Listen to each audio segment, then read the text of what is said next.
Hey guys, tonight, we slip into a world most people would rather forget. A damp, sooty alley tucked behind a soot-blackened bakery in 1850s London. The ground's slick with something that isn't water. The air smells like wet soot and pickled onions, and somewhere beneath your boots, the city's most unwanted residents are already awake and hungry. You lucky soul are a Victorian rat catcher, and this is your day. You don't sleep in. Not because you're a model of discipline, but because your mattress is stuffed with hay and regret, and your room smells like warm ferret. The sun isn't up yet. Neither are the factory workers or the milk cart, but the rats. Oh, they're always up. You hear them scratching between the walls before your eyes even open. A rhythmic clawing shuffle like tiny fingers drumming on hollow bone. So before you get comfortable, take a moment to like the video and subscribe, but only if you genuinely enjoy what I do here. Post your location and local time. I love seeing where you're listening from. Now dim the lights, maybe turn on a fan for that soft background hum, and let's ease into tonight's journey together. You push off your blanket and old potato sack and sit up. Your spine protests. Every vertebra seems to remember the fall you took into the brewery drain last week. Cold light spills through the cracked window, catching on a dust mote-like halo. It's peaceful for about 3 seconds until your ferret makes a low growl. Yes, you have a ferret. Every respectable rat catcher does. Yours is named Buttons, mostly because he once tried to swallow one. Buttons is pacing the edge of the straw-stuffed crate you keep him in. He smells breakfast or trouble, maybe both. With a groan, you pull on yesterday's trousers. They're stiff with something that might be dried blood or rat guts, or maybe just the shame of your profession. In the corner of the room, your tools wait a short, square trap made of iron and menace. A burlap sack with a drawstring tighter than your budget, and a curved metal hook you use for pulling rat bodies that is out of walls. You grab them one by one, going through the motions like a priest before Mass, except you worship at the altar of pest control and filth. Your first job won't come until sunrise, but already the city is murmuring. Outside, chimney smoke paints the air gray. Somewhere a street sweeper curses, and your stomach reminds you that if you don't eat now, you'll regret it 3 basements from now. So you head downstairs, ducking the low beam, and make your way to the boarding house kitchen. The landlady, Mrs. Drayton, is snoring in a rocker by the stove. She smells like lavender and hopelessness. You gently ease open the cupboard, searching for stale bread. There's half a loaf and a knob of something pretending to be cheese. You eat quickly, chewing with your back teeth to avoid the worst of the mold. It's not the worst breakfast you've had. That title belongs to the time you mistook rat poison for powdered sugar on toast. A sudden screech echoes up from the cellar. You freeze. Buttons perks up. Another rat. Or maybe just one of the other boarders with a drinking problem. Could be either. Could be both. You tuck the last bite of bread in your pocket and head back upstairs. The day hasn't even started, and already you smell like old wood and sweat. London in the early 1850s is a stew of noise, soot, and secrets. The Industrial Revolution is roaring to life, steam engines, textile mills, newfangled sanitation ideas, but the rats, they haven't read the memo. In fact, historians still argue whether the explosion in the rat population during this period was due more to poor waste management or the sheer density of tenement life. Either way, you've got job security. Some people think rat catchers are brave. Others think you're just mad. There's truth to both. It takes a certain mental flexibility to reach barehanded into a crumbling wall cavity and yank out a living creature with teeth sharper than your landlady's opinions. Not to mention the diseases. Oh, the diseases. Plague, typhus, leptospirosis. Your job description is basically human petri dish. Still, there's a kind of grim pride to it. You're not a beggar. You don't steal. You serve a purpose, albeit a disgusting, poorly paid, and often cursed one. And there are worse trades. Chimney sweep comes to mind. Or leech collector. Or royal dentist if the rumors about Queen Victoria's breath are true. Back in your room, you grab your coat, thick wool patched with love and rat leather, and wrap a scarf around your neck. Buttons get stuffed into a small sling across your chest, where he huffs dramatically like a disappointed child. You tuck your tools into a side pouch, sling the trap over your shoulder, and glance once at the cracked mirror near the door. You look alive, mostly. Your eyes are bloodshot, your hair's doing something unholy, and your hands are already black beneath the nails. But you're ready. Down on the street, the city is yawning itself awake. Horse hooves clop over cobblestones. A coal delivery man grunts as he hoists a sack onto his back. You step out into the gray light, part of the city's machinery, now one moving gear in a filthy clock. The gutters burble with oily runoff. Somewhere nearby, a woman is already shouting at someone named Edward. Your first client today lives on Waterman's Row. She sent for you by pigeon yesterday, a note scribbled in charcoal on butcher paper. The message: they're back. Of course they are. They always come back. Waterman's Row is not, despite its name, near any pleasant body of water. It's a squelching back lane just off the Thames, tucked between a pickle factory and a tannery, and the row refers more to the sound of its residents constantly arguing than any orderly layout. You trudge along the uneven stones boots, slapping through puddles that look suspiciously warm despite the morning chill. Buttons shifts in your sling, already alert, already twitching his nose at the smells no human should name. The building you're headed to is 3 stories tall and leans just slightly, as if trying to collapse without alarming the neighbors. Its bricks weep black from decades of coal smoke, and the windows are dressed in that familiar London fashion, cracked, soot-streaked, and perpetually fogged. You knock on the front door, 3 sharp raps with the iron hook, and wait, a flurry of movement behind the glass.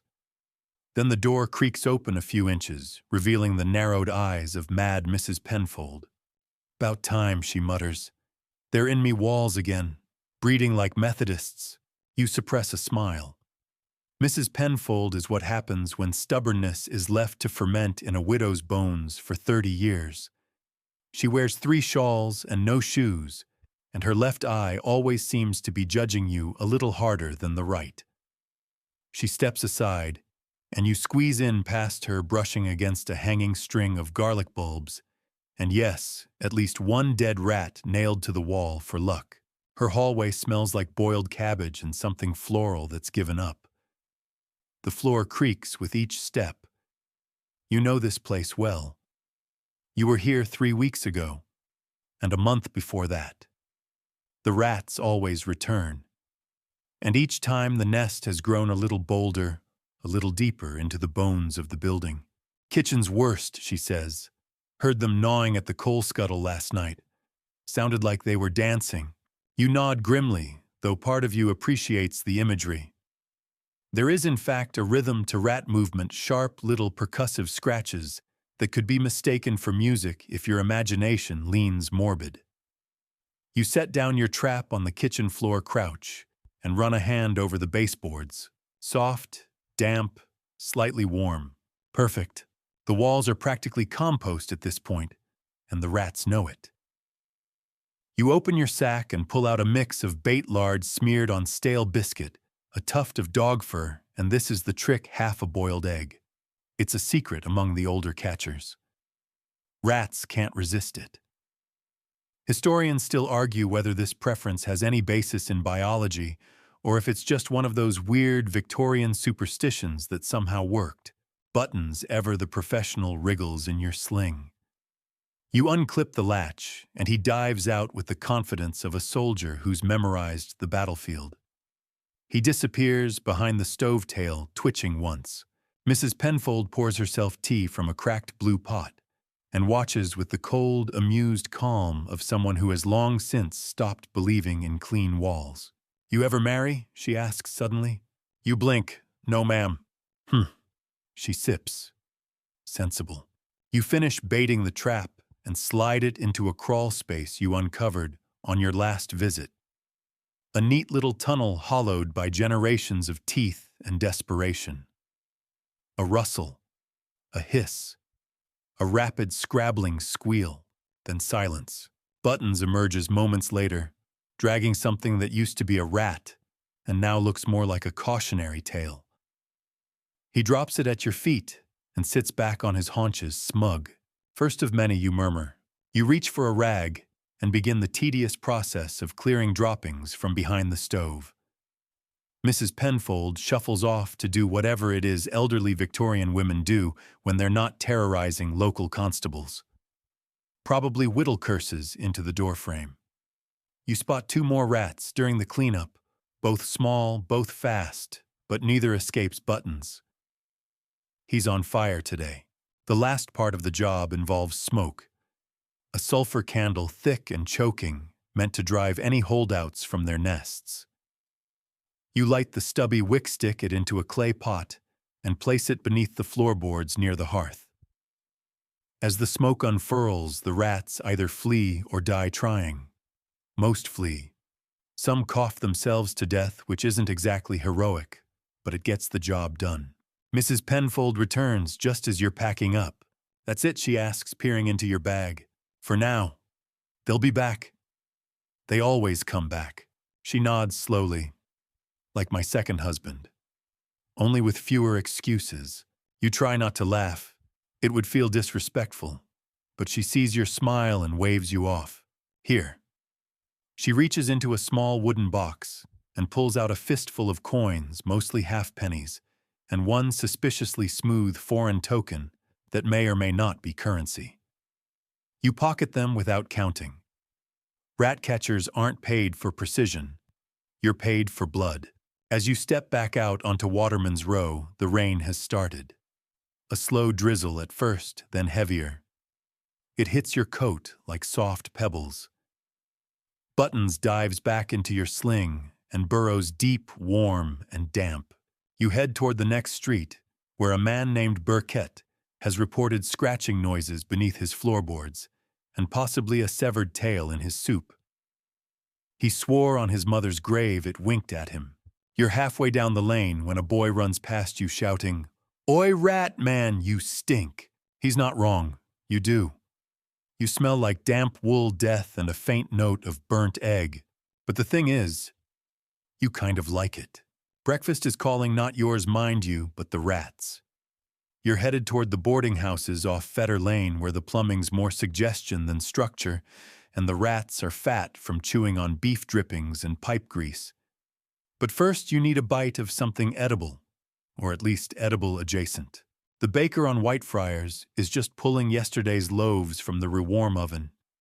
He gives you the same look he always does, somewhere between pity and disgust, like a man who's found a mouse in his apron.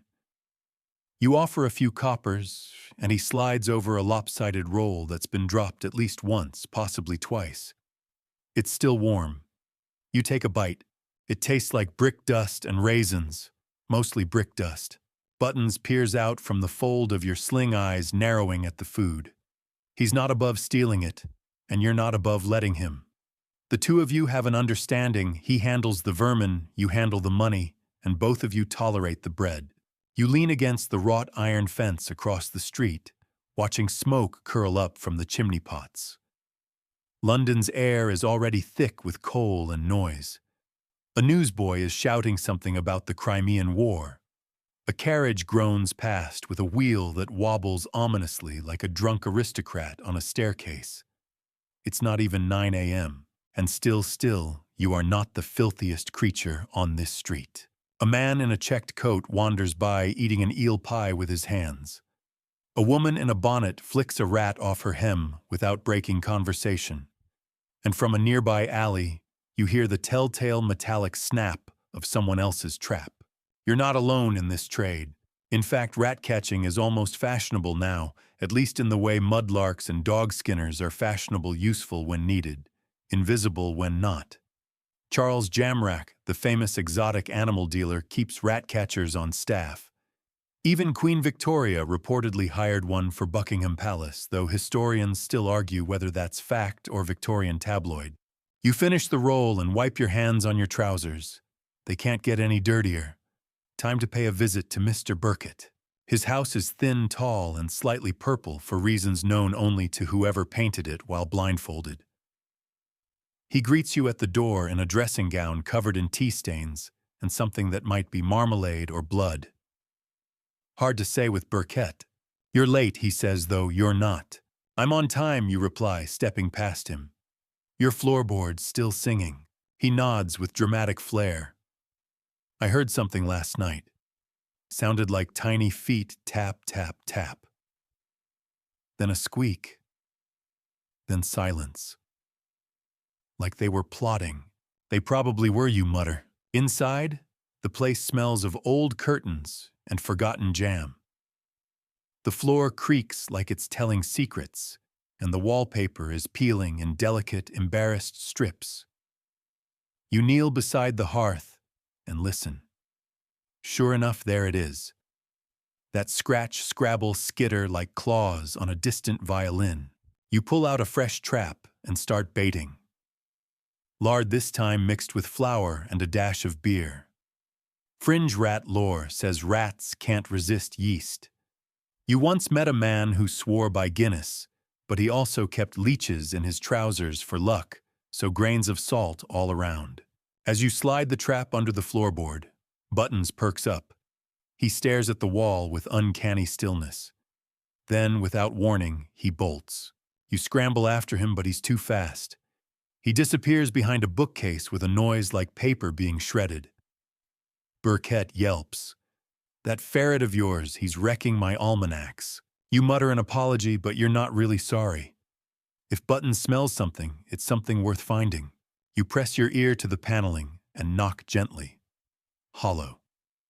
You trace your finger along the baseboard until you find the notch. Pull. A section of wall swings open, revealing a dusty passage not quite big enough for comfort, but wide enough for terror. You duck inside. The space smells like mold and mice and something faintly burnt. You light a stub of candle and crawl. Buttons is already ahead, tail twitching as he advances into the dark. Your knees scrape wood. Cobwebs cling to your lashes. You sneeze once, then again, and then you see them. 2 rats, large, fat, gleaming. One has a scrap of lace in its mouth. The other a button, possibly from your coat. They look at you as if to say, "What took you so long?" Buttons lunges. It's over in seconds, fur teeth a squeak, and then silence. You back out, dragging your sack behind you. It writhes. That's a good sign. Burkett greets you with exaggerated relief. Gone are they. For now, you say. Could be more. You want me to smoke it? He shakes his head. No, last time you did that, I couldn't smell toast for a week. You shrug and wipe your hands on your scarf. Another job more or less done. Burkett pays in small silver and an envelope of peppermints. You take both. Buttons gets one of the mints. He rolls it between his paws like a prize. Back on the street, you toss the sack into a disposal barrel near the tannery. You watch the rats vanish into the heap like secrets into Parliament. Your next job isn't far an alehouse with rumors of rats under the dartboard. But before that, you sit for a moment on the curb. The city swells around you, smoke, shrieks, children's laughter, a woman singing something sad. You chew a peppermint. Buttons licks your boot. This is your life. The breakfast, no one wants the walls, no one trusts, and the creatures no one speaks about unless they're screaming. And yet there's something comforting in it, isn't there? Because in a world full of lies and filth, rats are at least honest. You don't really notice the stench anymore.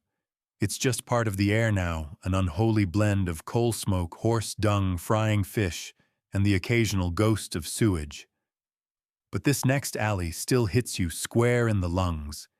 It's the kind of reek that coats your teeth. Welcome to Farringdon Lane's back row, otherwise known as the gutters. It's the kind of street where puddles don't evaporate, they ferment. Where broken windows outnumber clean ones 5-1.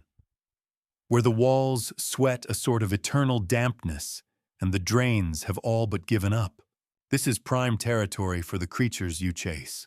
You duck beneath a line of washing strung between two buildings. Someone's bloomers slap you in the face.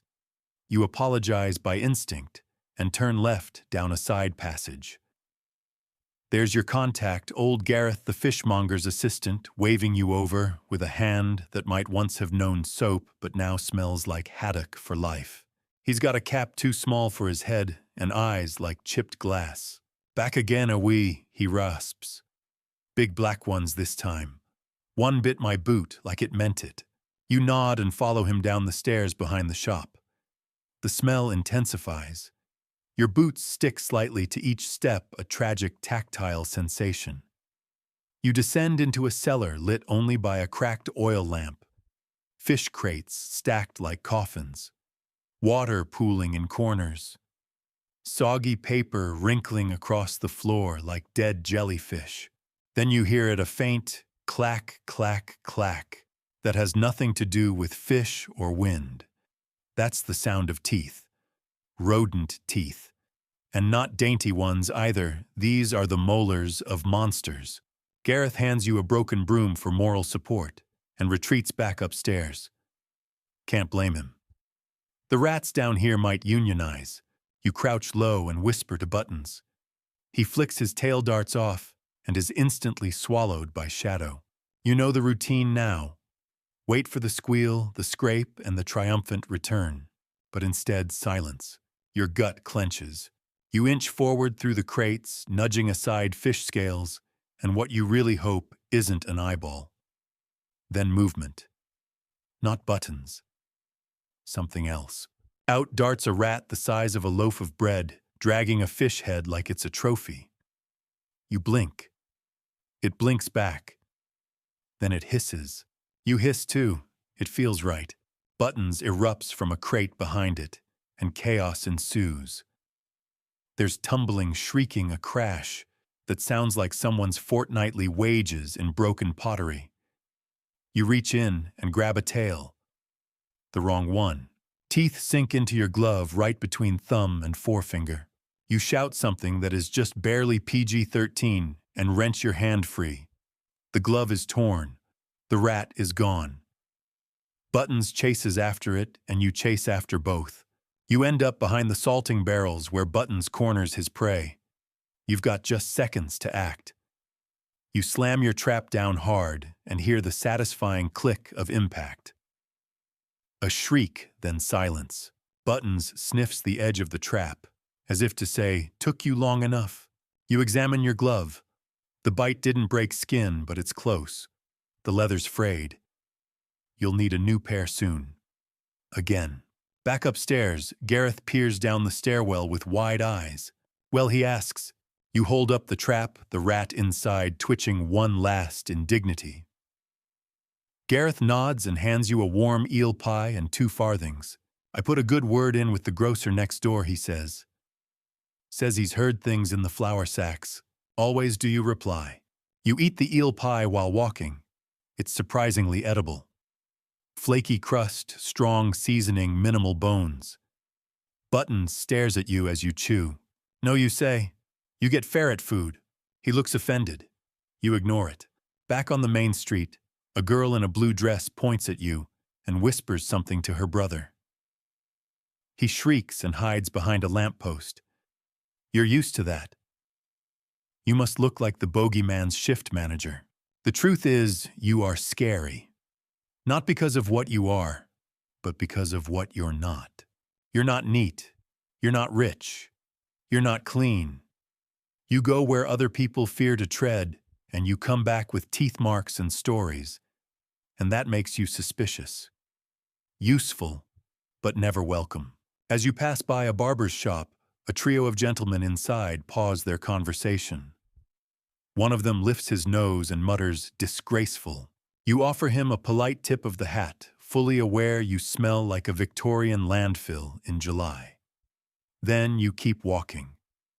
You've got rats to catch and dignity to maintain, which, contrary to belief, are not mutually exclusive.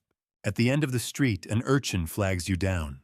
"Mister, there's rats what live in the clock tower. Big ones. They got teeth like tombstones." You pause. Tombstone teeth, eh? Could be exaggeration. Could be an easy job.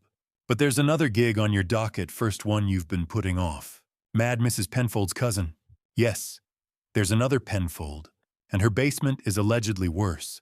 Lucky you. The Penfolds you suspect are not born so much as summoned. You arrive at the cousin's flat, a squat brick building wedged between a pawnbroker and what may or may not be an unlicensed dentist, and you can already tell this will be no ordinary rat job. For one, there are 7 cats lounging out front. All of them look traumatized. One is missing an ear.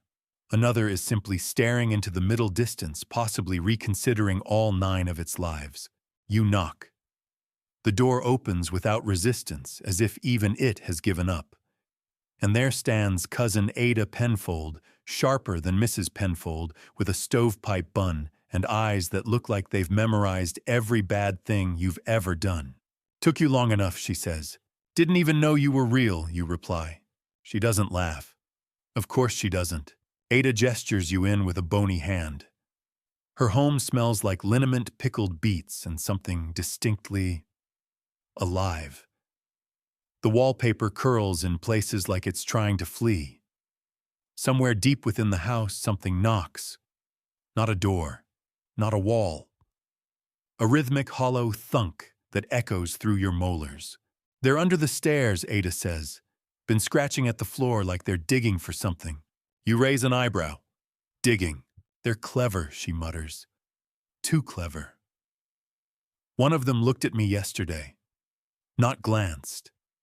Looked. Buttons makes a low sound in your sling, the kind he reserves for very specific types of trouble. You unclip the flap and let him hop down. The stairs creak dangerously as you descend, and the air changes. It's colder here. Wetter. You pull your lantern from your bag and strike a match.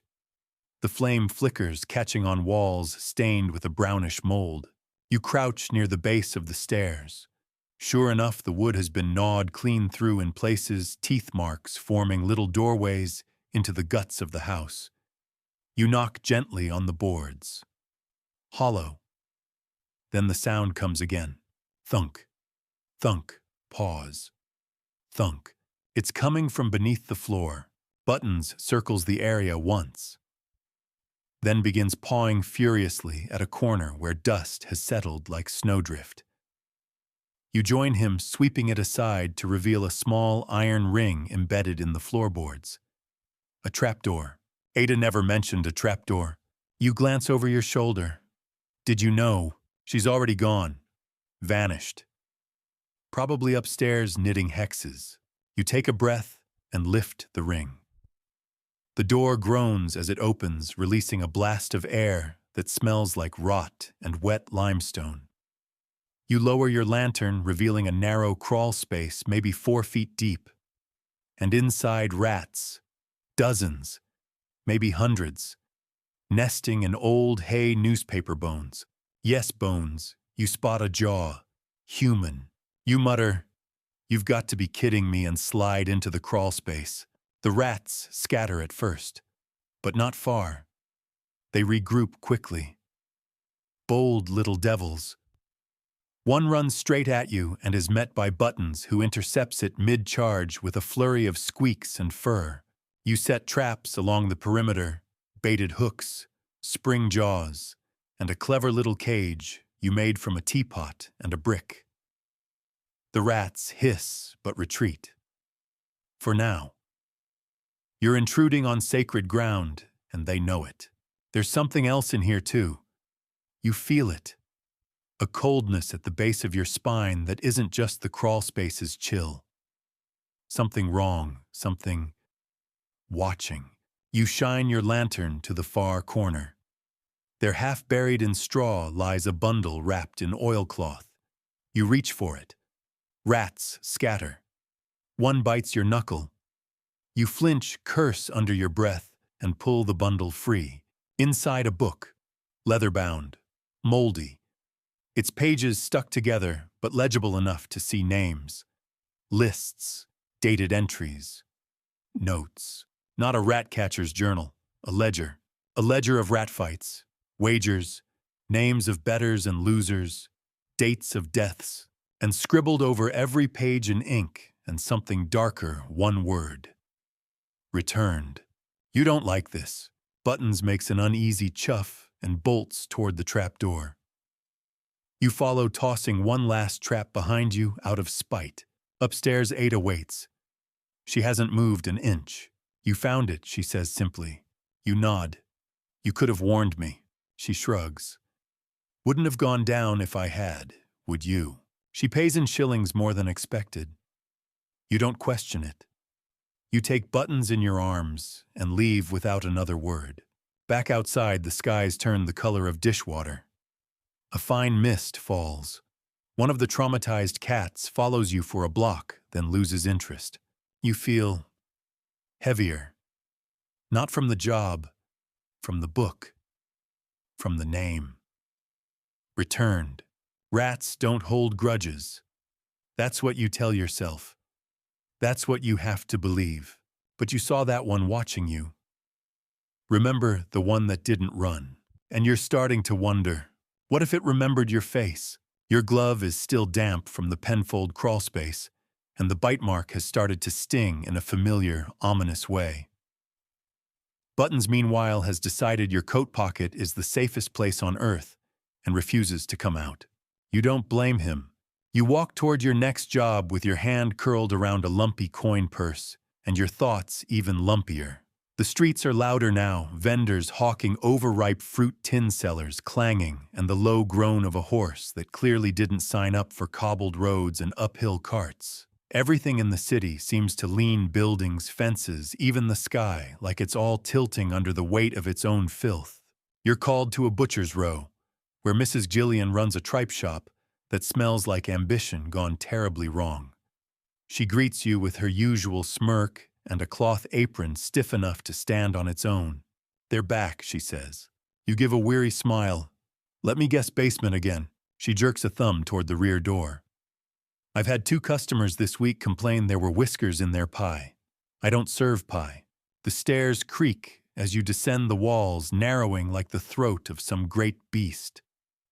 Down here, there's no light but what you carry. You unclip your lantern, strike a match, and scan the floor.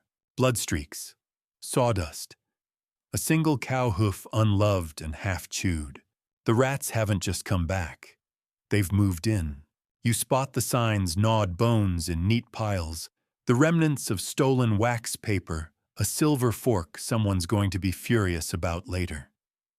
You crouch by the far wall and find the nest, a tangled hive of shredded string fat larvae and greasy fur, and then you feel it teeth. A rat lunges from the nest like a cannonball and sinks its fangs into the back of your hand, right where yesterday's wound hasn't even scabbed. You slam your fist instinctively into the floorboards. The rat scurries back, dazed. You curse softly. This isn't going to stop bleeding. You tear a strip of cloth from your undershirt and wrap the hand, biting down a wince. Buttons hops down beside you, eyes narrowed. This time he doesn't need direction. He charges the nest, all tooth and vengeance, of fury and fur. You grab your hook, wedge it into the back of the nest, and pull. Rats explode from it 3, 4, 5 at once, like hell's confetti. One goes for your boot. You kick. Another darts up your leg. You scream quietly and very masculinely.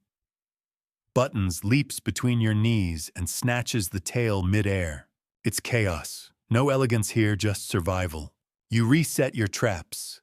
Snappers, chokers, the one that looks like a tiny iron maiden, and back out of the basement. The smoke bomb is your last resort today. Mrs. Gillian didn't ask for it, but you'd feel guilty leaving that kind of nest without sending a message. You light the wick, toss it in, and slam the door. Smoke seeps from beneath like the room itself is exhaling its sins. Back upstairs, Mrs. Gillian hands you a cloth-wrapped coin stack. "You'll be back," she says. You nod. They always return. She leans in. "One of 'em bit a customer last week. Drew blood. That's not standard." She grimaces. The man swears the rat smiled at him. You chuckle. Then you stop. Because this is the second story this week about rats with expressions. You want to dismiss it, chalk it up to the fever dreams of undercooked meat and overcooked nerves. But something is off lately. More than usual. You head out, hand still bleeding slightly beneath the wrap. You dip into a side alley crouch and wash it with rainwater from a broken pipe. It stings like betrayal. Buttons pokes his nose out of your coat and sniffs the wound. Then, with the gentleness of a seasoned warrior, he sneezes directly on it. "Thanks, you mutter. You need a break. Not long. Just enough time to sit, breathe, and convince yourself you haven't been cursed by a rodent mafia. The tavern at St. Dunstan's Court is close, and more importantly, it serves something vaguely resembling broth. You shuffle in, reeking of smoke and rat panic, and the regulars barely lift their heads. "You look like hell," says the barkeep, sliding you a tankard of something the color of despair. "I am hell," you reply, "and I'm tired of being nibbled." A man at the bar leans over. He's got one eye a pipe, and the kind of grin that says he's seen everything and wished he hadn't. You catch the one with the necklace, yet he rasps. You blink. "What?" "The rat," he whispers. "It's been seen all over the city. Big one. Black as sin. Silver chain around its neck. Some say it ain't a rat at all. Say it's a curse." You laugh, then catch yourself. Because that sounds a little too close to what you've been hearing. "Do you believe it?" you ask. He shrugs. "I believe in paying your tab and not asking questions." "Fair enough." You finish your drink, drop a coin on the bar, and rise. Your hand aches. Buttons curls tighter in your coat. You step back into the rain, the scent of smoke and meat and mildew clinging to your every step. There's another job waiting. One from the apothecary on Mincing Lane. A rat stole a pouch of belladonna and made off into the walls. The city has never felt stranger, and your shadow feels longer than it should. It's nearing midday now, which means London's turned into a steaming mass of clamor carts and curses. The rain has eased off to a mist that floats rather than falls, just enough to slick every surface and make your boots squeak like you've stepped on a choir of damp mice. You pass the tanner's yard, where something is always burning but never would, and weave your way down toward Mincing Lane, the merchant's quarter, where even the rats are rumored to carry pocketbooks. The apothecary shop stands out like a sore, fragrant thumb green-painted door, spotless windows, and lettering so pristine it feels almost smug. Inside it smells like peppermint, burnt sage, and denial. You step in with your usual dignity, which is to say soaked, bandaged, and radiating eau de sewer. The bell above the door gives a little jingle of protest. Behind the polished counter stands Mr. Collingwood, the apothecary, tall, thin, and perpetually dressed, like he's about to deliver a lecture on herbal tinctures and the moral failings of chimney boys. He wrinkles his nose when he sees you. "Ah, the rat man." You offer a small bow. "Your humble servant." He frowns. "Something has been stealing my sleeping powders. And last night, the belladonna." You raise an eyebrow. "Belladonna, as in the deadly kind. As in the very kind. It's missing. And I heard skittering behind the walls. No staff were present. The pest is either unusually curious or conducting its own experiments." You resist the urge to say maybe both. He gestures toward the back room, and you follow. It's pristine. Spotless shelves of glass jars. Labels in Latin. Dried herbs hung in careful symmetry. If a rat has dared enter this sanctum, it must be either suicidal or very well bred. Buttons slips from your coat without being asked and begins sniffing along the baseboards. He pauses near a cabinet. You kneel, examine the wood, and find it a small hole cleanly chewed just large enough for a daring rodentum with grand pharmaceutical ambitions. You lower your lantern and peer in. It's a tight passage, but you can see claw marks in the dust, fresh. You bait a trap with a piece of dried fig you've found apothecary rats have fancier tastes, and slide it gently into the crawlspace. Mr. Collingwood hovers behind you like a judgmental wraith. Will it suffer? Depends, you mutter. If it's trying to synthesize its own poison, probably. He doesn't laugh. You lie flat and listen. The building creaks like it's trying to cough something up. Then you hear it, the faint rattle of a glass vial. No wind. No rats in London have opposable thumbs.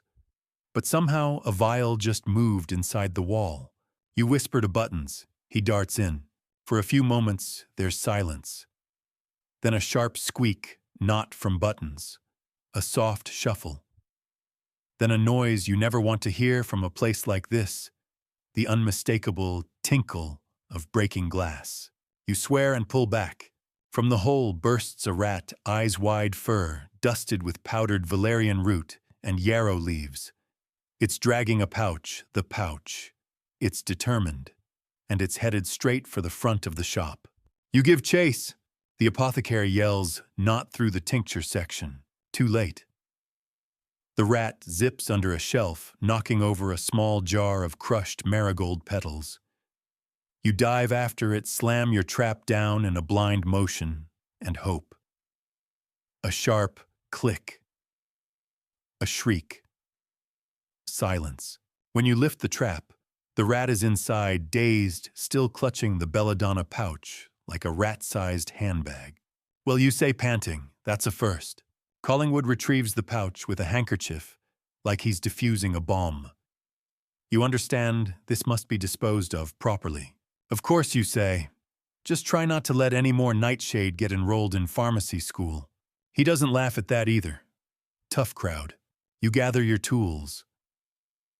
Buttons hops back into your coat, satisfied and perfumed with lavender powder from the scuffle. He sneezes and glares at you like it's your fault. Collingwood hands over a few silver coins, then hesitates. There's a rumor going around, he says. Among the chemists. Isn't there always? He lowers his voice. They say a rat was spotted last week in the hospital mortuary. It was dragging something. Heavy. And it didn't run when approached. You frown. What was it dragging? They think a jawbone. That gives you pause. Any markings on the rat? Some say it wore a scrap of ribbon, purple. You thank him, but the weight in your stomach lingers. It's just another tale, right? Another alley myth. A purple ribbon on a rat means nothing. And yet, as you leave the shop, a shiver runs the length of your spine. Not from the cold, from the possibility. You head toward your usual lunch spot. Murphy's, a tavern with floors so sticky they might be sentient, and try not to think about the color purple. Inside, it's loud, warm, and full of the blessed chaos of men drinking to forget the things they can't afford to remember. You slide into your usual corner. The barmaid tosses you a heel of bread and a bowl of cabbage stew that tastes better than it smells and smells better than it looks. A man across from you grins, his teeth brown as chestnuts. You the one chased the rat out the apothecary? You nod. He leans in. You hear the one about the rat with the glass eye? No. He chuckles. That's because it only tells it to the ones it's about to eat. Buttons growls low in your pocket. You don't laugh, because in this city jokes sometimes start as whispers and end with bite marks. Lunch sits uneasily in your stomach as you step back into the afternoon haze, a tepid mist rolling low across the cobblestones, like a whisper from some forgotten throat. You walk with the posture of a man who's seen too much and eaten something slightly worse. Buttons peers out from your coat like a goblin prince surveying his pungent domain. You've barely made it past the lamplighter's depot when a runner no older than 10, missing one shoe, and somehow carrying 3 messages at once, pelts toward you, panting like a chased dog. "You the rat man," he gasps. That's what the pigeons keep telling people you say. He thrusts a folded scrap into your hand, smudged with ink and something sticky. You unfold it, squint at the scrawl, and feel your brow twitch. "Urgent, come immediately. They've taken the foot. Dr. Samuel's Anatomy Hall." You pause. "They've taken the foot." "Yep," says the boy. "He's in a right state. Something about missing bones and moving exhibits." You sigh. Nothing about that sentence sounds healthy. The Anatomy Hall looms 3 blocks away, a grim monument to science skulls and smells you don't ask about. You arrive to find the iron gate half open and the front door wide as if someone left in a hurry or fled. The receptionist, a woman with precisely one expression and an uncanny talent for ignoring screaming, is nowhere in sight. Inside the hall is a blend of reverence and horror.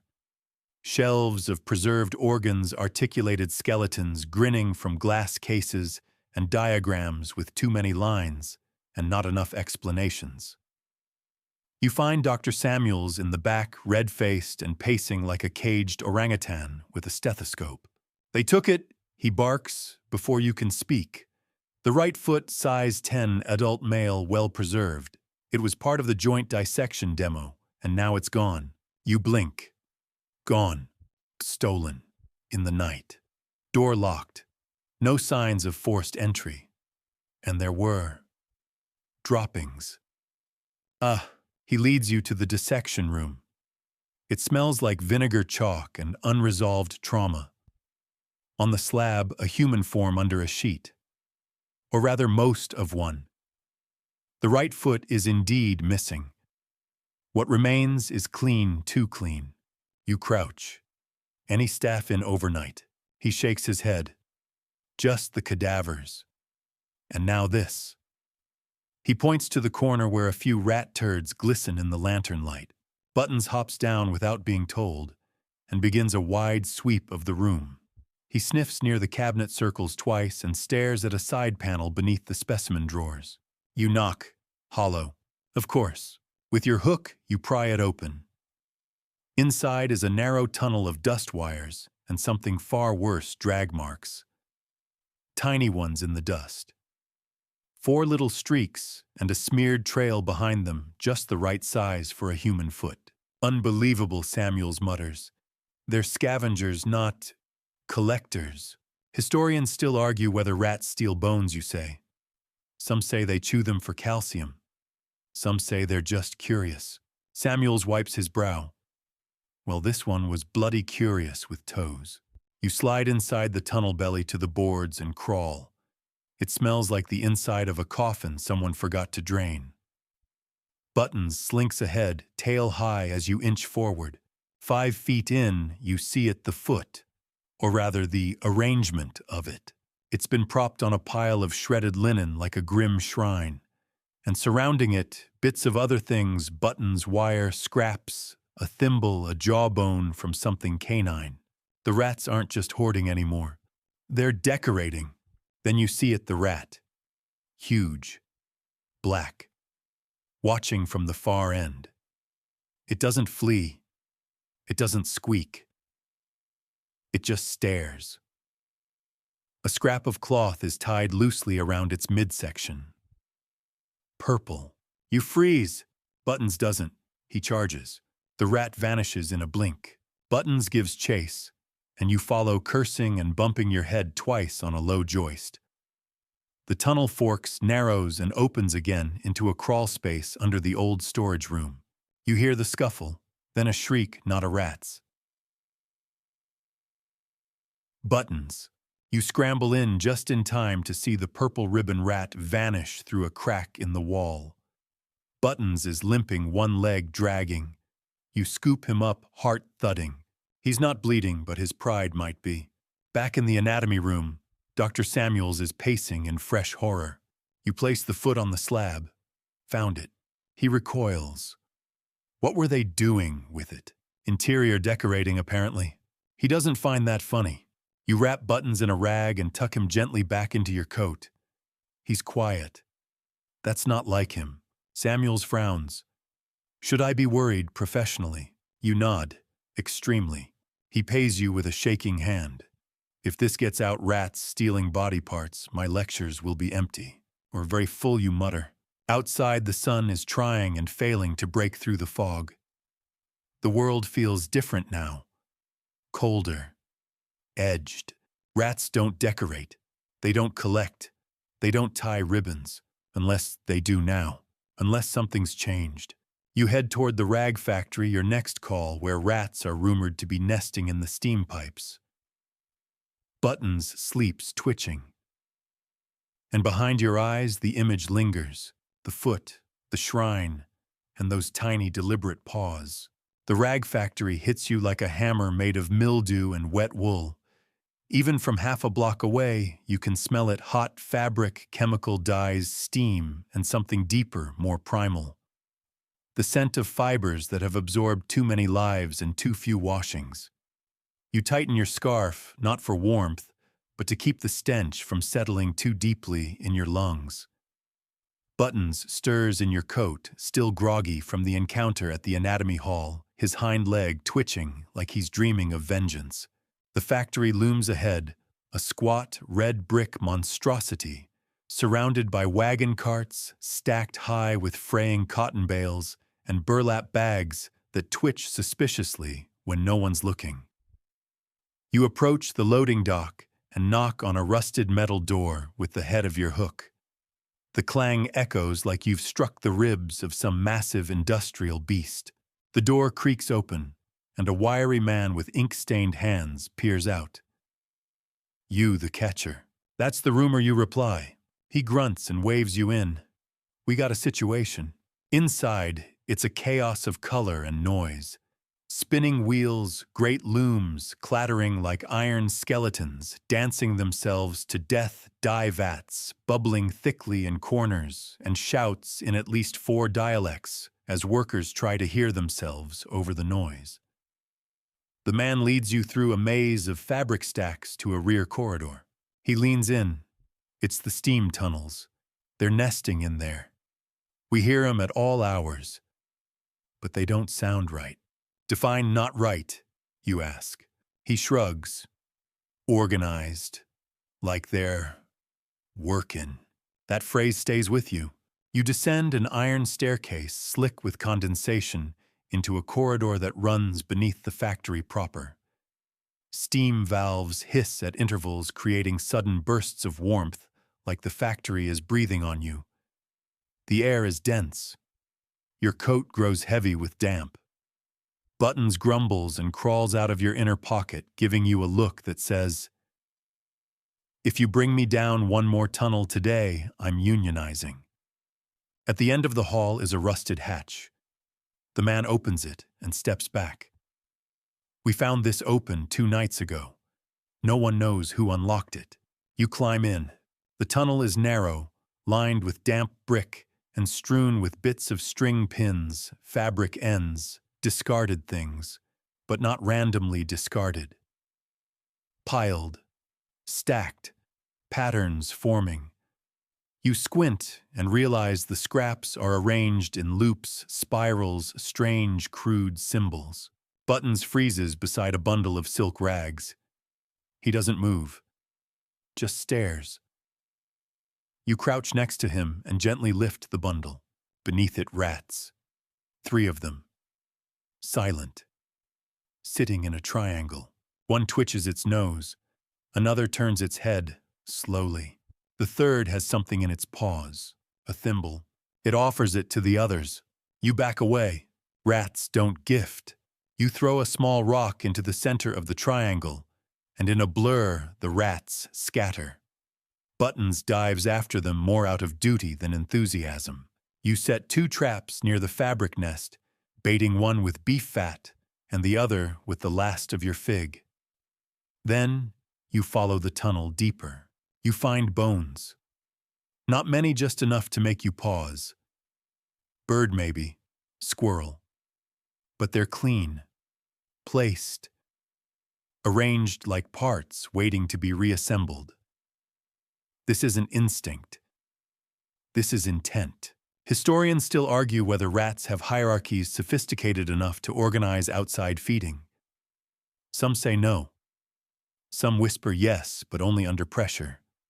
Only when they learn. You find a larger space at the end of the tunnel like a culvert, where old water used to run. There's no light here except your lantern, and in its flicker you see dozens of eyes watching from the dark. They don't move, not yet. You retreat slowly. Buttons returns with a scratch on his nose and a look that says, "I told you not to come down here." You don't argue. Back upstairs, the floor manager eyes you. Well, they're nesting with intention, you say. They're collecting, placing. He raises a brow. Like magpies. You shake your head. No. Magpies don't sit in silent triangles. He doesn't ask what that means. You're paid in coins and a lunch voucher for the workers' canteen. You don't use it. Appetite's gone. You step outside and suck in what passes for fresh air. The sky's gone the color of dishwater again, and chimney smoke curls lazily into the haze. You feel something shift inside you, not fear, not quite. More like recognition. Like you've just learned a word you wish you hadn't. You pat buttons and whisper, "We've got one more for today." It's the boarding school on Hatchet Lane. The one with the rumor. The rumor about the rat that doesn't run. The one that waits. Hatchet Lane sounds like a place you'd avoid after dark. Or if you have any sense at all. Narrow cobbled with uneven stone and nestled behind a row of shuttered haberdasheries, it leads to one of London's lesser-known institutions, St. Caspian School for Unremarkable Boys. The name alone is a tragedy. The building is tall, narrow, and pointy in all the ways that make you feel like it disapproves of your life choices. Which, let's be honest, is fair. You reach the school just as the bell rings for lessons to end, and a stampede of half-sized chaos bursts from the doors. Boys everywhere, shouting, elbowing, throwing ink-stained rags, and hurling insults that are alarmingly creative for their age group. One child runs by shrieking, "His tail was long as me arm." Another shouts, "It stole my biscuit." A third just whimpers and clutches a crayon sketch of a rat with fangs longer than sanity allows. You find the headmaster, Mr. Fawkes, on the front steps, pale, thin, and twitching, like a man haunted by small, clawed things. He looks like he hasn't slept in at least 2 Shakespeare units. "You're the catcher," he says, in a tone normally reserved for court summons and uninvited in-laws. "I am," you reply. "You have a rat. One, just one, but it's strange." You resist the urge to say, "Aren't they all?" He leads you through the building, echoing with the ghost of yesterday's chalk dust and fresh punishment. Desks are crooked, maps are torn, and someone's drawn a mustache on Queen Victoria's portrait again. The sightings are always in the same place, Fawkes says. Old West Wing, storage. We don't use it anymore. Bad draft. Too many spiders. And the boys say it watches them. Watches you repeat. They claim it waits for them to come close. Doesn't run, doesn't squeak, just stares. You pause beside a trophy cabinet full of dusty ribbons for participation in mathematics. And what makes this rat different from the other ones in your, charming Gothic fortress? He hesitates. Then it has a bell. That stops you. A bell. He nods, like a tiny silver one, around its neck. None of our staff placed it. We don't know how it got there. You exchange a glance with Buttons, who is already twitching inside your coat. He's alert now. More than alert. Something about this job is setting off instincts he's never needed to use before. You follow Fawkes through a side door into the old wing. The light changes here, dimmer, more yellow, like candle glow, long expired. The hallway is lined with locked cupboards full of outdated teaching aids, broken globes, Latin primers, jars of chalk nubs, and one skeleton hand someone's draped with a lace glove. The floorboards creak with every step, and the dust is thick enough to hold footprints, including some that don't look human. He stops at a door. It's been seen in there. 4 days in a row. Always between noon and 2. Never any noise. Never any droppings. No droppings, you mutter. Unnatural. He hands you the key and backs away like you've just asked for his dental records. You open the door. Inside, it's cold. The kind of cold that sits in your molars. Shelves line the walls, crammed with forgotten supplies, abacuses, ink bottles, and one disturbingly large collection of papier-mâché heads. You step carefully. Then you hear it. Ding. A bell, soft, precise. You freeze. Buttons growls low in his throat. You lower him gently to the floor, and he creeps forward like a shadow with claws. Ding. You follow the sound to a small pile of books in the far corner, and then you see it. The rat. Black. Not unusually large, but not small. Sleek. And yes, there it is, a tiny bell tied with red thread around its neck. It sees you, and it does not move. It watches. Not like an animal. Not like prey or predator. It watches like a thing that knows. Buttons halts, ears back. You take a slow step forward, hand on your trap. The rat tilts its head. You pause. Then it turns and calmly walks behind the shelf. Not scurrying, not darting, walking. As though it's finished its inspection of you and found the results acceptable. You move to follow, but the shelf blocks your way. No gaps, no holes. And behind it, a wall. Solid brick. No way out. Buttons sniffs, furiously pacing. You kneel where the rat stood and notice something, a perfect circle drawn in chalk on the floor. Inside it, scratches. Like someone or something had carved symbols with tiny claws. You rub a finger across the marks. They smear, but not easily. Some kind of dye mixed with chalk. Possibly ink. Possibly blood. Historians still argue whether rats have any spiritual significance in Victorian folklore. Most dismiss the idea as superstition, vermin given villainy by frightened minds. But others believe rats are harbingers, messengers, omens in fur. You stand pocket the bell now lying on the floor untied and cold and call Buttons back. Outside the door, Fawkes is wringing his hands. Did you see it? Yes, you say. He waits for more. You offer nothing. How do we get rid of it? You don't, you say. Not that one. He looks like he's going to cry. So it stays. For now. You walk away before he can argue, because that wasn't a rat, and you don't know what it was pretending to be. But it left the bell behind, which means it wanted you to know it had been there. And now, so have you. By now the sky has darkened to that murky mid-afternoon hue that London specializes in, where it feels like dusk, looks like soot, and smells like boiled onions someone forgot on the stove in 1847. You make your way along Threadneedle Street, hunched against a biting breeze that doesn't belong in June. Buttons is quiet again. Not sleepy, watchful. You've stopped asking him questions he can't answer. But the tension in his small, wiry body says everything. The encounter with the bell rat has changed something. You've met hundreds, thousands of rats.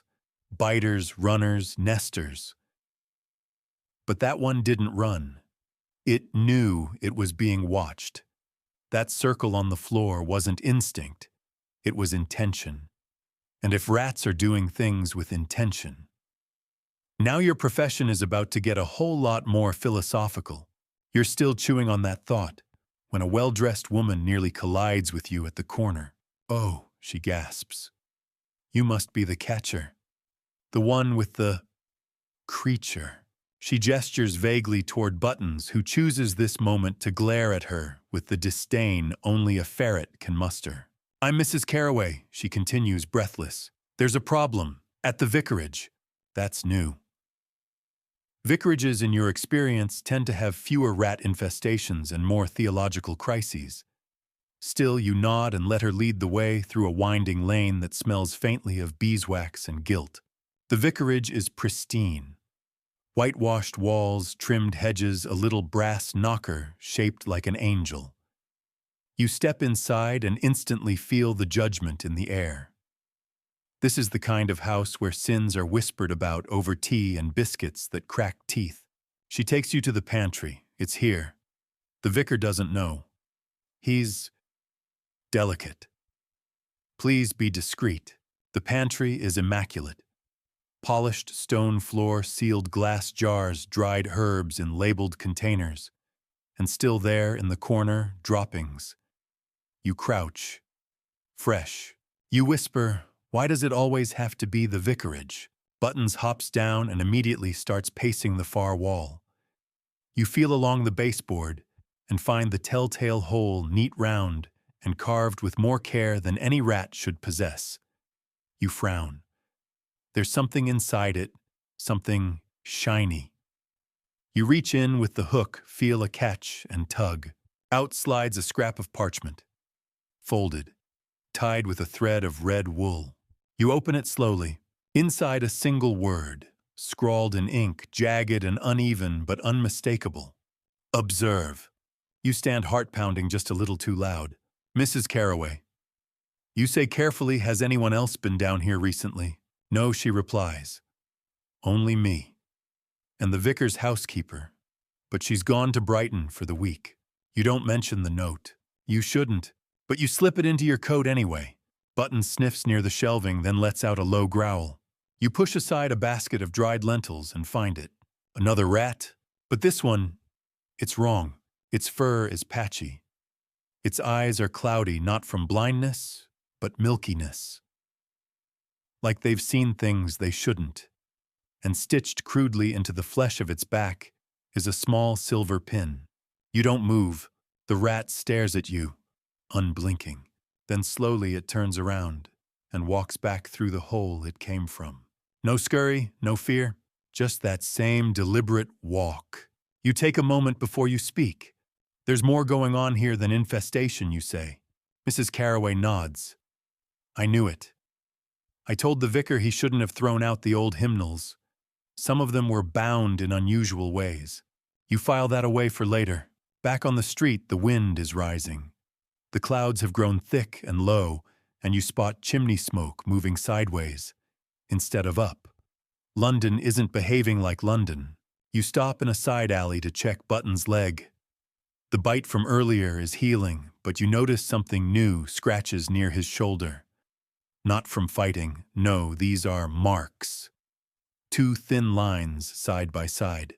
You've seen them before, drawn in chalk on the school floor. Branded into the underside of a factory pipe, etched in parchment hidden in walls. 2 parallel lines. Button stares at you. Quiet, steady. You tie a cloth over his shoulder. It's more for comfort than anything else. You feel ridiculous, like a nursemaid trying to soothe a soldier who's seen too much. Your next job should be simple. A boarding house in Bishopsgate. Rats in the attic. But nothing feels simple anymore. On the way there, you pass a man shouting from a soapbox. Something about prophecy, about vermin in the book of Revelation. You keep walking, because he's not wrong. You reach the boarding house, climb the creaking stairs to the top floor, and open the attic. You're met with silence and a smell. Not filth, not decay, incense. Something's been burning up here. And across the attic floor, symbols drawn in soot. 2 lines, then a circle, then more. You don't enter, not tonight, because whatever's happening in the shadows of this city, it's no longer just infestation. It's initiation. You don't close the attic door behind you. You seal it. With your hook jammed through the handle, a bent nail from your pouch, and a silent prayer mumbled under your breath, just in case. Not because you're afraid, not exactly, but because something inside that attic isn't done yet. And you want it to stay not done, at least until after supper. You step back into the stairwell, and the sounds of the boarding house return like the city exhaling. Distant coughing. A woman humming. Someone cursing over a broken kettle. Ordinary things. Beautiful, human, non-symbol drawing things. Buttons rides high in your sling, again fully awake, now pupils sharp as needles. He hasn't made a sound since the attic. Hasn't sneezed, hasn't twitched. Just watches everything. His silence unnerves you more than the soot marks did. Back on the street, the lamplighters have begun their rounds. One nods at you as he passes, holding a long pole topped with flame like a knight of some soot-covered order. The gaslights flicker to life in succession down the avenue, click, click, click. Like the city is blinking itself awake in reverse. You're headed toward the river now. Your next job is an old one, a real classic. The sewers. You've been hired again by the city works department to investigate a collapsed drainage pipe near Blackfriars. Rats are swarming the surface, and worse, residents have started complaining of sounds. Not scratching. Not squeaking. Speaking. You told the man on the council to get his ears checked. He told you to bring 2 traps. You bring 4. The entrance to the main tunnel is through a rusted grate in an alley behind a greengrocer's stall. The seller gives you a long look as you pass, as if trying to decide whether to offer you a free turnip or a quiet funeral. You descend the stone steps into the black. Sewers in London aren't just functional, they're ancient. Parts date back to Roman times, woven beneath newer Victorian channels like veins under skin.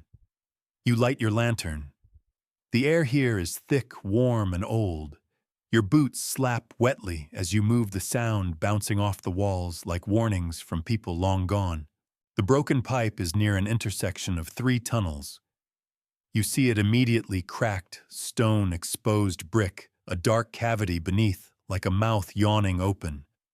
Beside it, fresh droppings and footprints. Tiny, rat-like, but wrong. They're too deep, too uniform, like they walked heel to toe. Rats don't walk that way. Rats run. Buttons drops from your coat and creeps ahead, moving in low, quiet arcs. He pauses near the broken pipe and sniffs. Then slowly, he backs away. That's new. You crouch and examine the crack.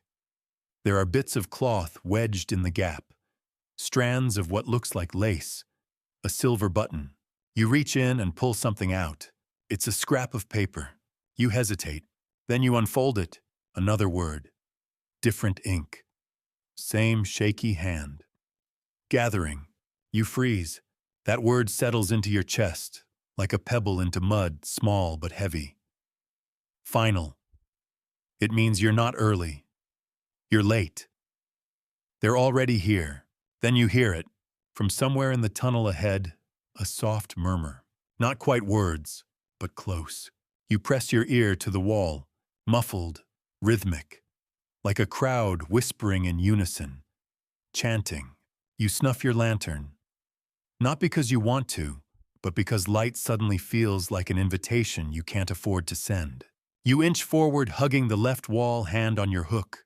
The tunnel curves, opens, and you see them, silhouettes, scores of them.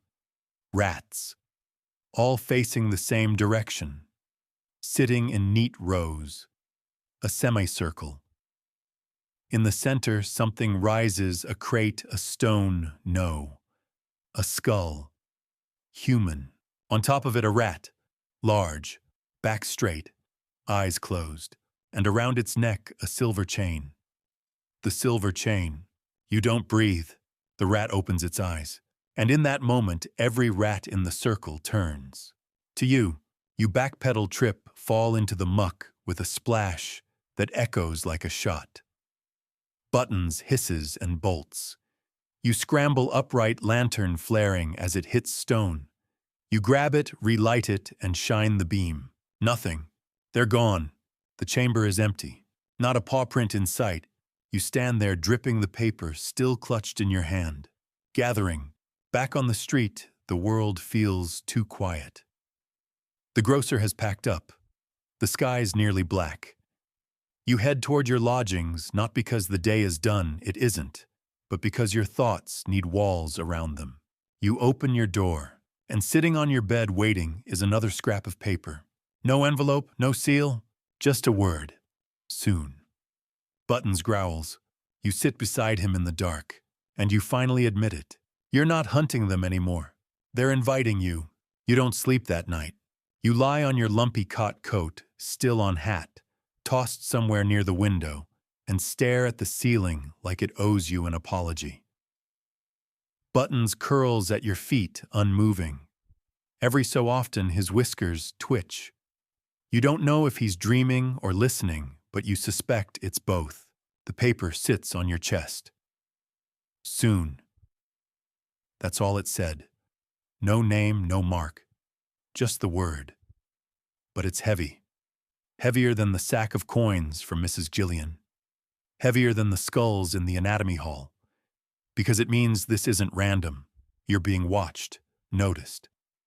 And you've crossed some invisible line between unwanted pest control and what initiate witness participant. You rise at dawn, not because you're ready, but because you can't lie still with that word echoing through your skull like dripping water in a sealed room. Your next appointment is with someone who might understand. Maybe. If you can tolerate the stories, the smell, and the constant enthusiastic spitting, you're headed to meet Jory Hollow Ratcatcher Emeritus, or as the Thames folk call him, Old Three Fingers. His shack is down by Wapping Dock, wedged between two warehouses and half covered in ivy. He hasn't worked in years, not since a nest of black rats in Clerkenwell took 2 of his fingers and half his sanity. But he knows things. He remembers things. And if anyone has seen what you've seen, it's Jory. You knock. No answer. You knock again harder. Something thuds inside. Then a hacking cough that could strip paint from brick. The door creaks open, and there he is, barefoot wrapped in a mustard-colored blanket. One eye milky, the other bright as a bead of mercury. You brought the beast. He rasps, eyeing Buttons. Good. I need to talk, you say. He steps aside. The shack is full of jars, rows and rows of them, each labeled in a hand that looks like it was carved into the glass with a nail. Rat tails, teeth, bones, tiny skulls lined up like chess pieces. Tea, he asks, already pouring something boiling into a chipped mug. You decline. You'd like to live. I saw a rat, you begin. Black fur, silver chain. Didn't run. Jory's grin spread slowly like oil on water. Ah, that one. You know it. He nods. They say it's the reader, or the knower. Depends which sewer you hear the tale in. You raise a brow. You believe that. He lifts his hand, 3 fingers. I remember it. You sit. He begins his story. Years ago, he was tracking a nest beneath the old city bank. Straightforward job. Good pay. He brought 2 ferrets and a cask of bait laced with opium, his nighttime special. But as he got deeper, something shifted. The tunnels grew warm. The air changed. He found drawings, marks on the walls, circles, teeth etched into stone, and then he saw it. The rat with the chain. It sat atop a pile of coins, unmoving. Watching. I caught it, he whispers. Swear I did. Trap snapped shut. Didn't flinch. What happened? Jory's gaze drifts. I woke up 3 days later. Outside. Alone. Trap was empty. Fingers gone. You glance at his hand again. He flexes what's left. I've seen more since, he adds.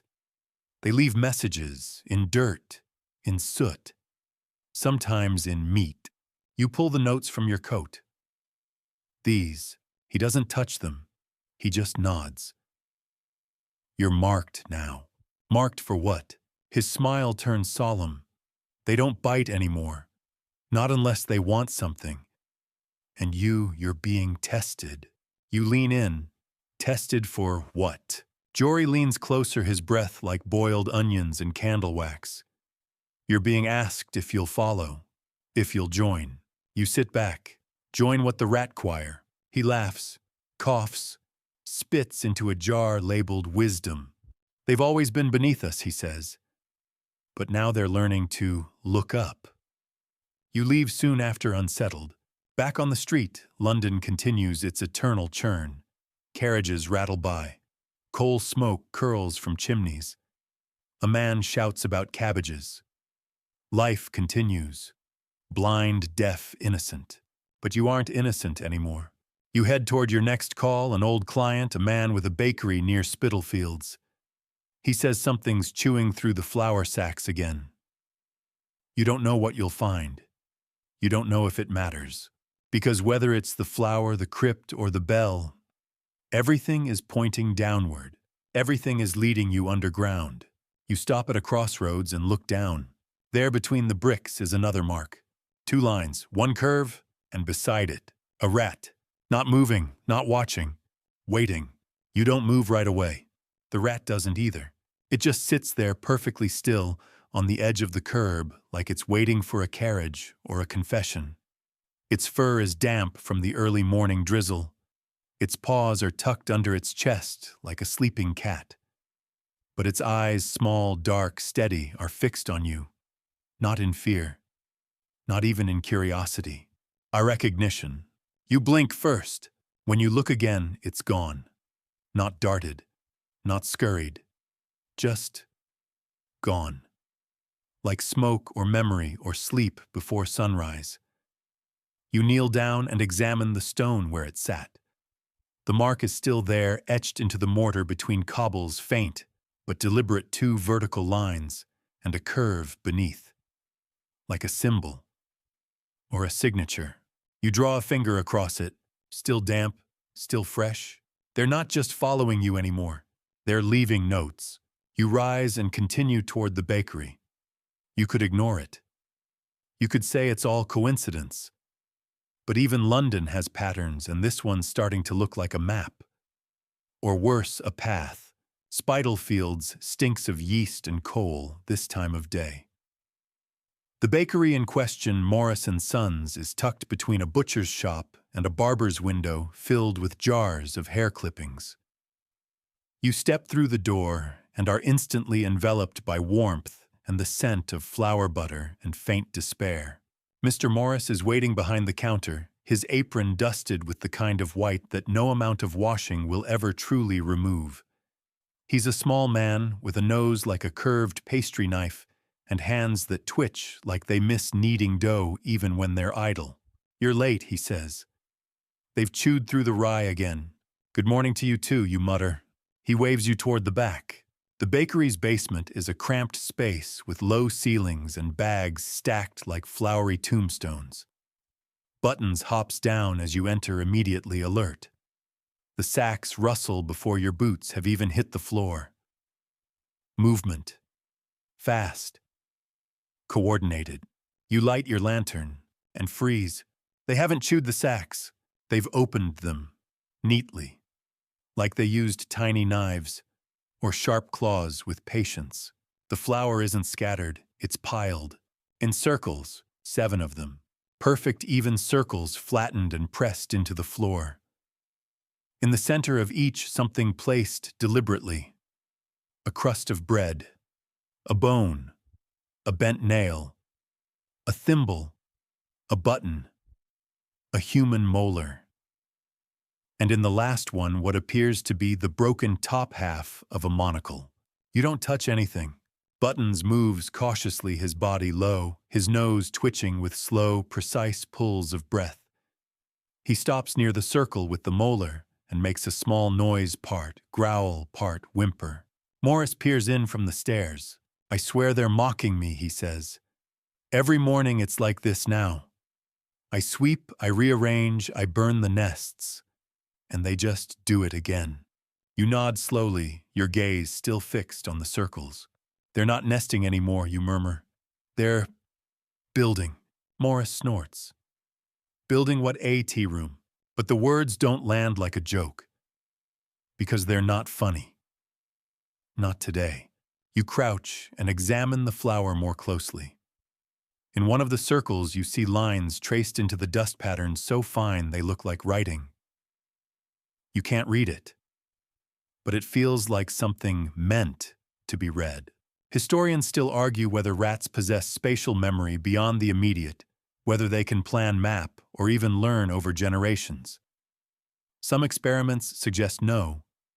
Others, in more disturbing accounts, suggest yes, especially when rats are exposed to prolonged proximity with humans, especially when they watch. You gather yourself careful not to disturb anything and rise. Morris frowns. So what do we do? Nothing, you say. He gapes. Nothing. You'll clean it. Again. You'll pretend they're normal. You'll keep baking. But you'll move the rye upstairs. You'll stop storing things down here. He hesitates. Why? You meet his gaze. Because this space isn't yours anymore. Back on the street, you lean against a soot-covered wall and breathe. The air smells like chimney soot and rising panic. Buttons curls at your feet, tail flicking. You feel it now fully. You're not just working around the edges of something strange, you're in the center of it. These rats, whatever they've become, they aren't just surviving. They're gathering, communicating, decorating, practicing rituals. And now they're doing it openly. Under bakeries, behind schools, beneath churches. They're showing you, not hiding, inviting. You walk for a while with no particular direction. The city opens around you, groaning and coughing and clanging with all the brutal grace of a machine kept running by force of will alone. You pass a group of children singing in the street, their voices high and reedy. One of them holds up a piece of parchment. It flutters in the breeze. You stop her. Where did you get that? She shrugs. It was tied to a pigeon. Of course it was. You take the parchment gently. One word, written in charcoal. Descent. You stare at the word for a long time. Then you look at the nearest storm drain. It's open, not wide, just enough for something to climb out, or for you to go in. You stand there holding the parchment, feeling the word. Descent. Coil around your ribs like a tightening belt. The storm drain at your feet gapes open just enough to show the metal ladder leading into the dark. Normally, it would be bolted shut. Normally, it would reek of sewage. Today, it smells like parchment and flour and the faint trace of something older than either. Buttons doesn't move, doesn't even sniff, just watches you. His eyes are sharp now, knowing. It feels like you've stopped being the catcher and started being the caught. You kneel. The opening is narrow. The ladder rusted. The stone edges worn smooth. You shine your lantern down, but the light disappears too quickly, swallowed by the kind of dark that hums rather than sits. You say nothing. You just start climbing. It's 10 rungs down before you feel the air change thicker now with a hint of heat. Not sewer stink, more like breath. The tunnel you land in isn't part of the modern system. No pipes, no brickwork, just stone, carved, old. Much too old for the part of the city you're in. Buttons lands beside you silently. Ahead, the passage curves gently like the inside of a coiled spine. You walk. It narrows, then widens into a small chamber. And there in the center is another circle. Not of flour this time. Not of soot or blood or brick dust. This one is made of bones, rat bones, bird bones, tiny human phalanges. Arranged with horrifying precision into a ring no wider than a dinner plate. In the middle, a feather. No, not a feather, a quill. You kneel beside it. It's black curved, not a pigeon's. Something wilder. You reach toward it and stop, because the wall opposite you is covered in script. Not ink, not paint. Scratched, hundreds of tiny letters, rows upon rows. Names, dates, places. Some crossed out, some underlined, some circled with double strokes. You scan the list and freeze. There, near the center. Faint, nearly erased. Your name.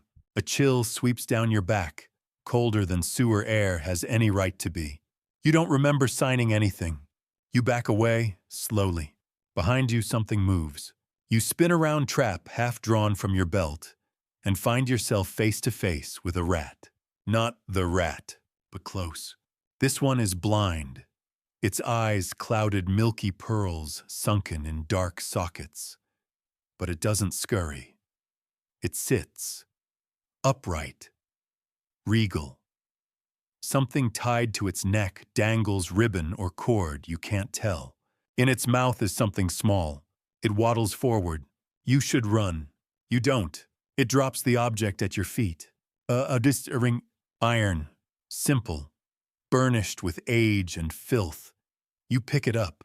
Inside, the band scratched in tiny lettering. In return, your breath stutters. Buttons growl softly. You hear something behind you, scratching, skittering movement like whispers with legs. You shine your lantern toward the sound, and there they are. Rats, dozens, maybe hundreds, lined along the edges of the tunnel, all staring, silent. One steps forward. Small, silver chain. You know this one. It nods. Just once, then turns, and disappears into a tunnel behind the chamber. No invitation spoken, none needed. You follow, because what else can you do? The tunnel narrows again, but the markings grow more frequent. Symbols scratched into the stone circles, loops interlocking rings. Some look like alphabets long forgotten. Some look like eyes. Some look like teeth. You pass a broken pocket watch, a child's doll head, a cracked monocle, all placed with care, all offerings. Eventually, the tunnel opens again into a chamber so vast, your lantern barely grazes the ceiling. It smells of old paper and wax, and something else, something almost sacred. In the center, a pedestal, upon it a book, bound in leather, frayed and warped with claw marks running diagonally across the cover. No title, just a symbol, those same two vertical lines and the curve. You step forward. Buttons whines but doesn't stop you. You place your hand on the cover, and the rats bow. Not dramatically, just a lowering of heads, as if in reverence, as if in ritual. The blind one reappears, climbs the pedestal, and sits beside the book. You open it. The pages are rough, inked in black, brown, red. Some pages torn, some gnawed. But the writing is clear, precise, the same hand as the notes, as the wall. The first page. You've seen the signs. Now write. You don't understand. Then you turn the next page. Your story is already there. Your name, your jobs, the rat with the chain, the bell, the foot, every moment. Written before it happened. You stagger back. Buttons presses against your boot. He's trembling. And you understand something then. This isn't just about rats. This is about memory, about record, about whatever ancient feral thing is trying to keep account of the filth we've tried to forget. You close the book, the rats part. You walk past them, back through the tunnel, back through the silence, back toward the city, back toward the part of your life that still pretends this isn't happening. But as you climb the ladder to the street, as your boots find daylight again, you feel it. The ring in your pocket, the page in your mind, the story no longer yours to tell alone. Because the rats are reading too. The streets of London don't look the same after you've read your own name in a book that shouldn't exist. The gas lamps burn a little dimmer. The fog rolls a little thicker. And everyone suddenly seems to be in on something you're not. You trudge back toward the edge of Shoreditch Heart, drumming a slow, metronomic beat in your chest. Not fear exactly. Not yet. but a growing awareness. A hum beneath the city's skin. The idea that the world you walk through might not be the one everyone else sees. Buttons rides quietly tucked in tight against your ribs. Every so often he shifts as if to check the shadows behind you. You don't tell him there's nothing there, because you're not sure that's true.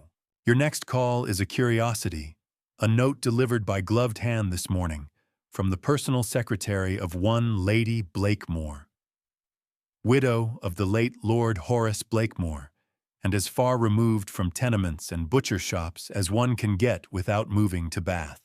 The address is in Mayfair. Mayfair. Rats in Mayfair are either symbolic or catastrophic. You're not sure which you're hoping for. The townhouse is 3 stories tall and dressed in ivy and silence. The butler answers the door with the expression of a man who was not consulted about this arrangement. "Follow me," he says, like it's a threat. Inside, velvet everything. Tapestries of battles no one won. Oil paintings where all the eyes seem to follow you, but only when you're not looking. The carpets are thick enough to hide entire families. Somewhere a grandfather clock ticks like a priest clearing his throat. Lady Blakemore waits in a parlor that smells like lavender opium and authority. She's in her 60s, face lined like a well-read map hair pinned into a storm cloud above her temples.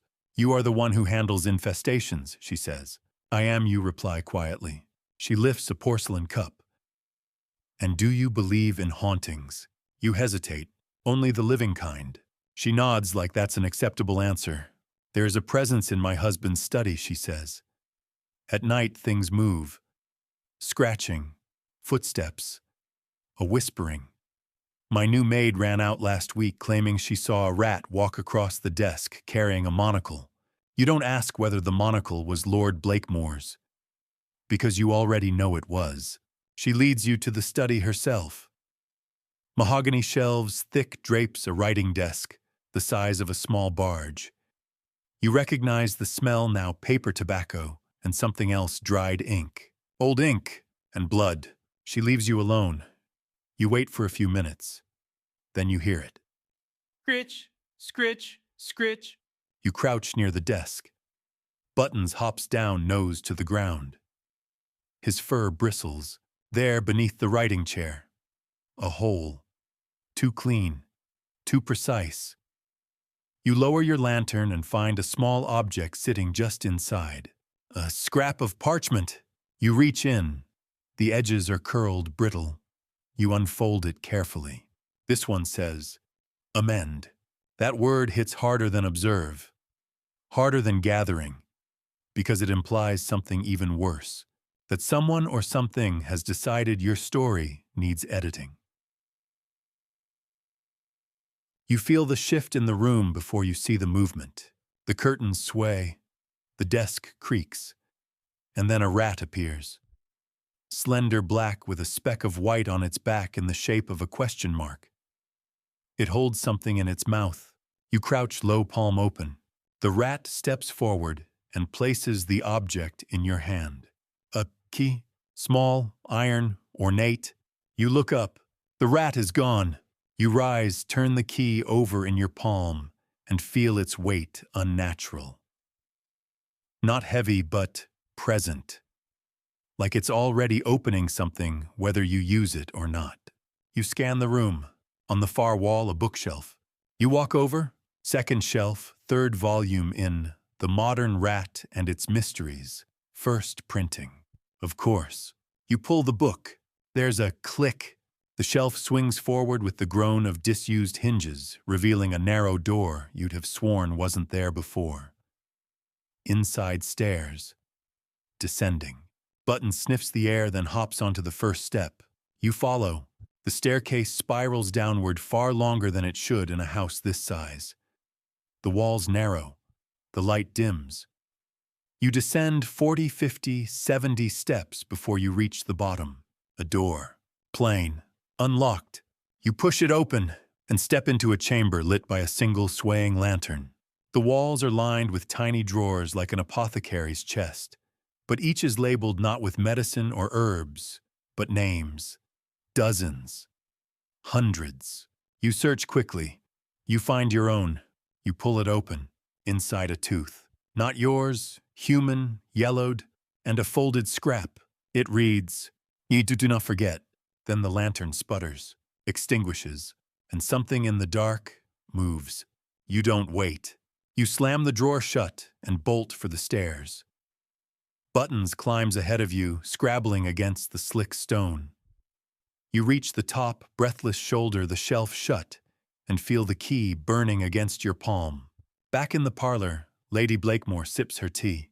You stare at her. She smiles faintly. "Did you find what you were looking for?" "No," you say. "I found what was waiting for me." She nods. Then we're both satisfied. Outside, the fog is thicker now.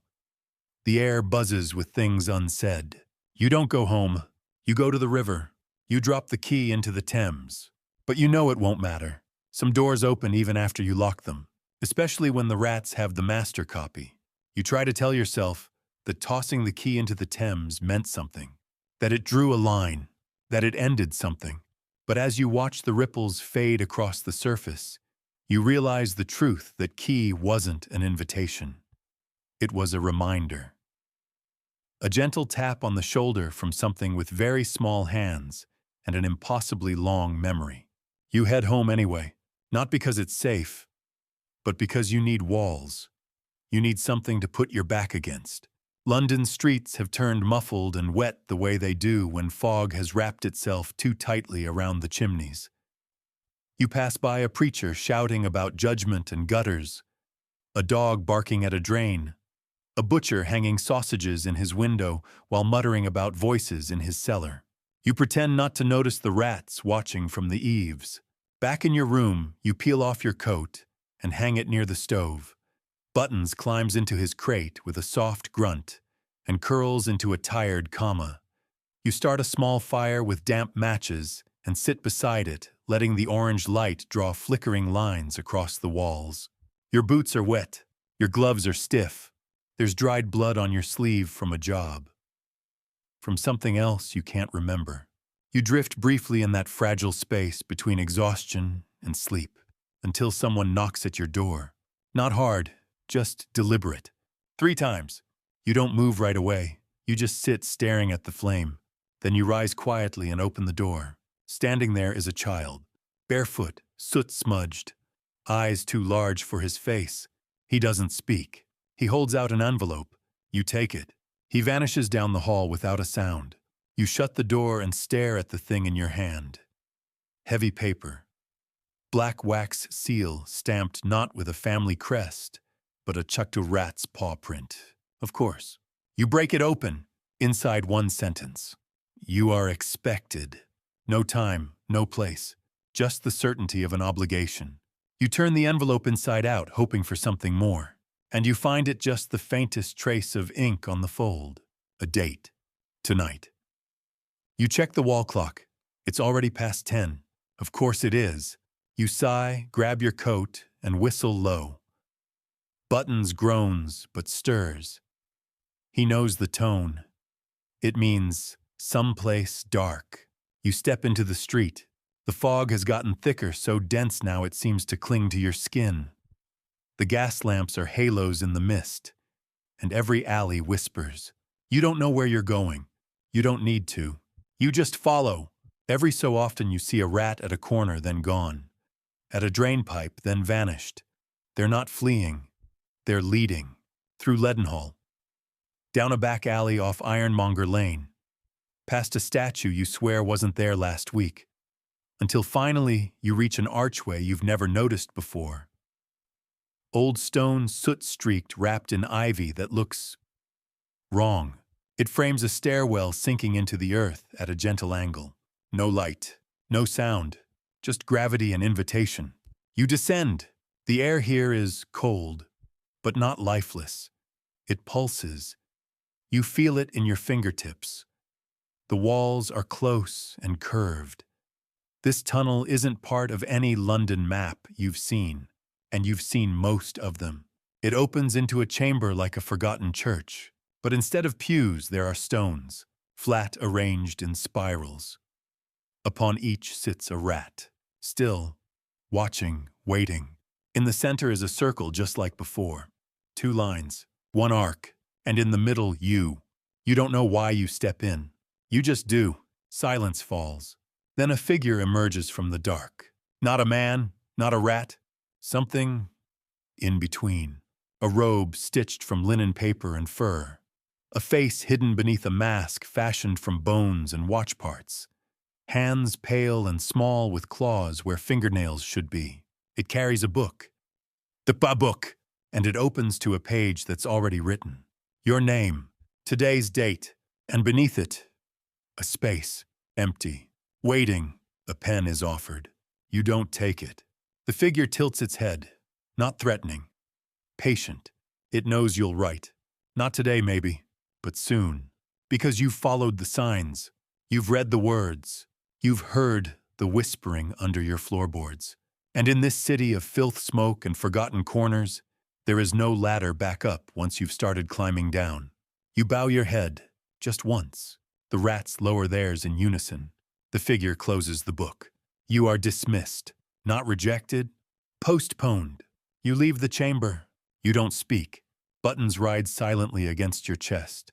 And London greets you again with smoke light and the lie of normalcy. But the city isn't the same, because now you know you weren't chasing rats. You were summoned, and the story has only begun to write you back.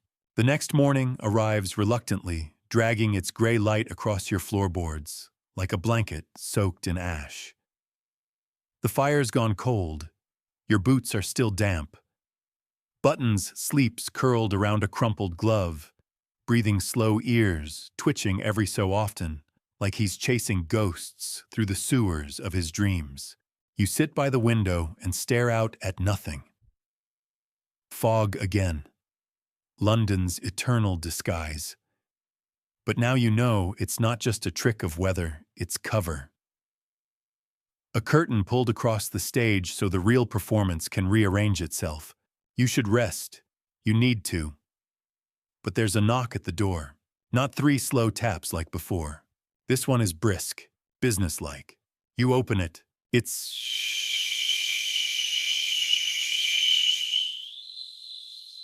Inspector Greaves, hat in hand, mustache trimmed into the shape of bad decisions. You're up early, you mutter. He gives a thin smile. You're not hard to find. I hear things, rat man.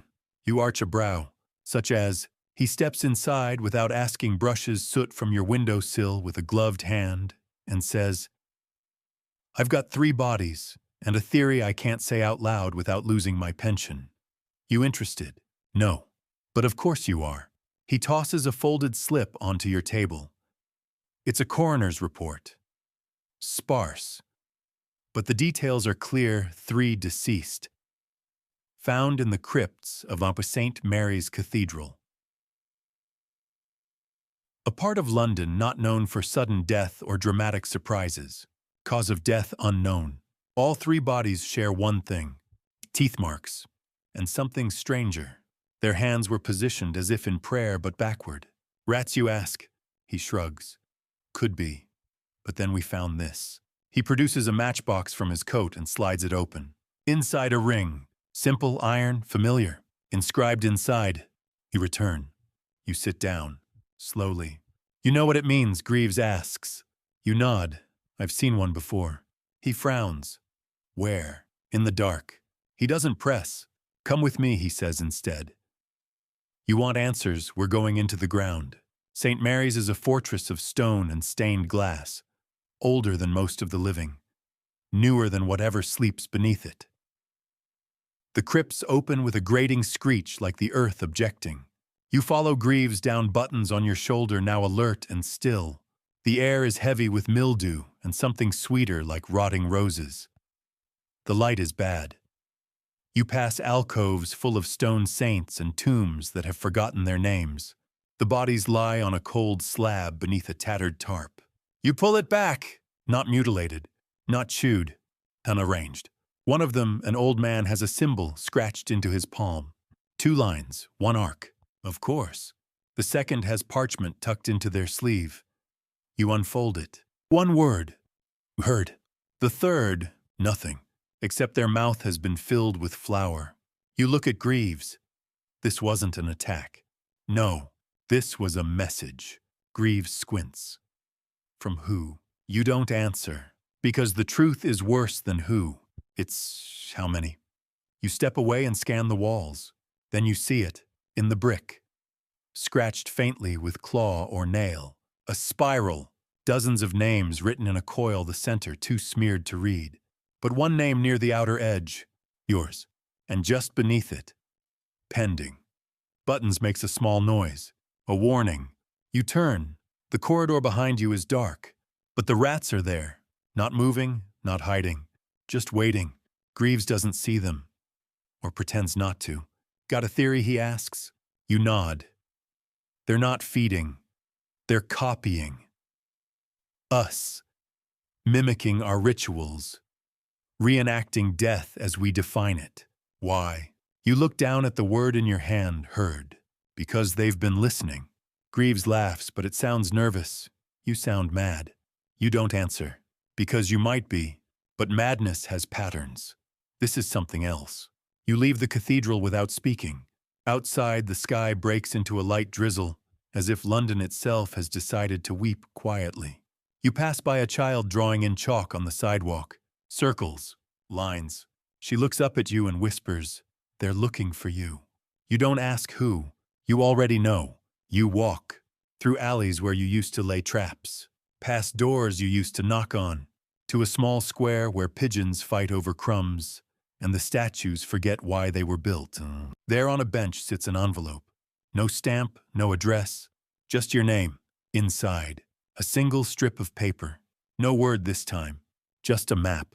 It leads underground. Deeper than you've gone before. Beneath the river. Beneath the old bones.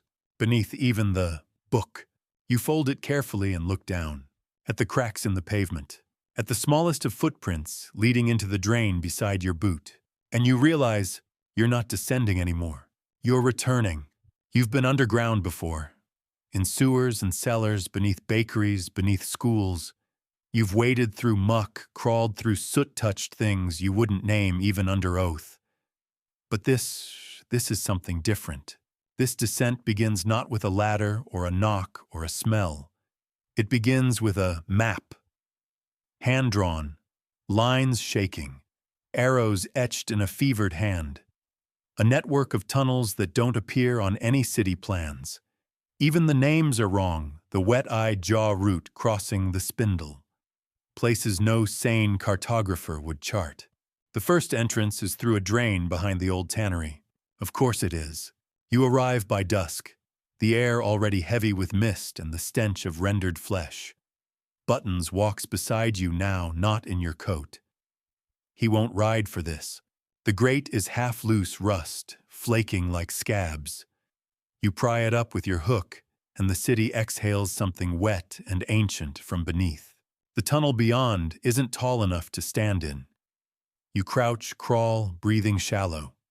The air is warm. Wrong. Like breath on the back of your neck. You follow the map. The chalk symbols you've come to recognize begin appearing almost immediately. Spirals, teeth, 2 lines, and a smile. And then a new one, a rectangle with a slit through the center. A door, every few feet offerings. A button, a spoon, a toy soldier missing its head. Everything placed deliberately. Everything arranged. They aren't just building. They're practicing. You pause at a fork in the tunnel. The map says left. Your instincts say run. You go left. It opens into a room. Roughly hewn. Round. The walls covered in what you think are carvings until you realize they're scratches. Thousands of them. Layered, crossed, rewritten. A language built from erosion. At the center sits a rat. Not just large old, its fur thin. One eye milky, one ear torn.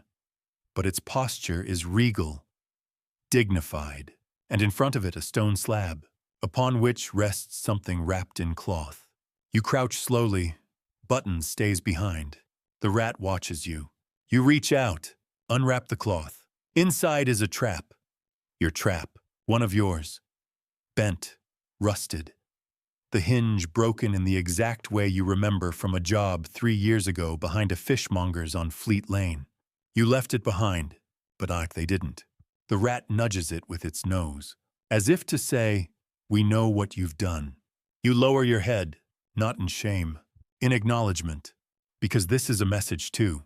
You rise, back away, and the rat lets you. You continue, through tunnels too narrow to have been dug by men, through chambers lit by nothing but bioluminescence and memory, through silence so thick it settles on your shoulders like a second coat. Eventually you arrive at the spindle.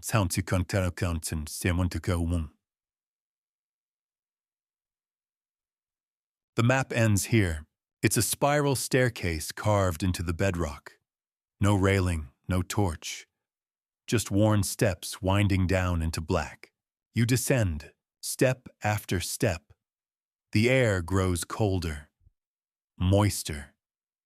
You begin to hear sounds, soft, chittering, yes, but also words.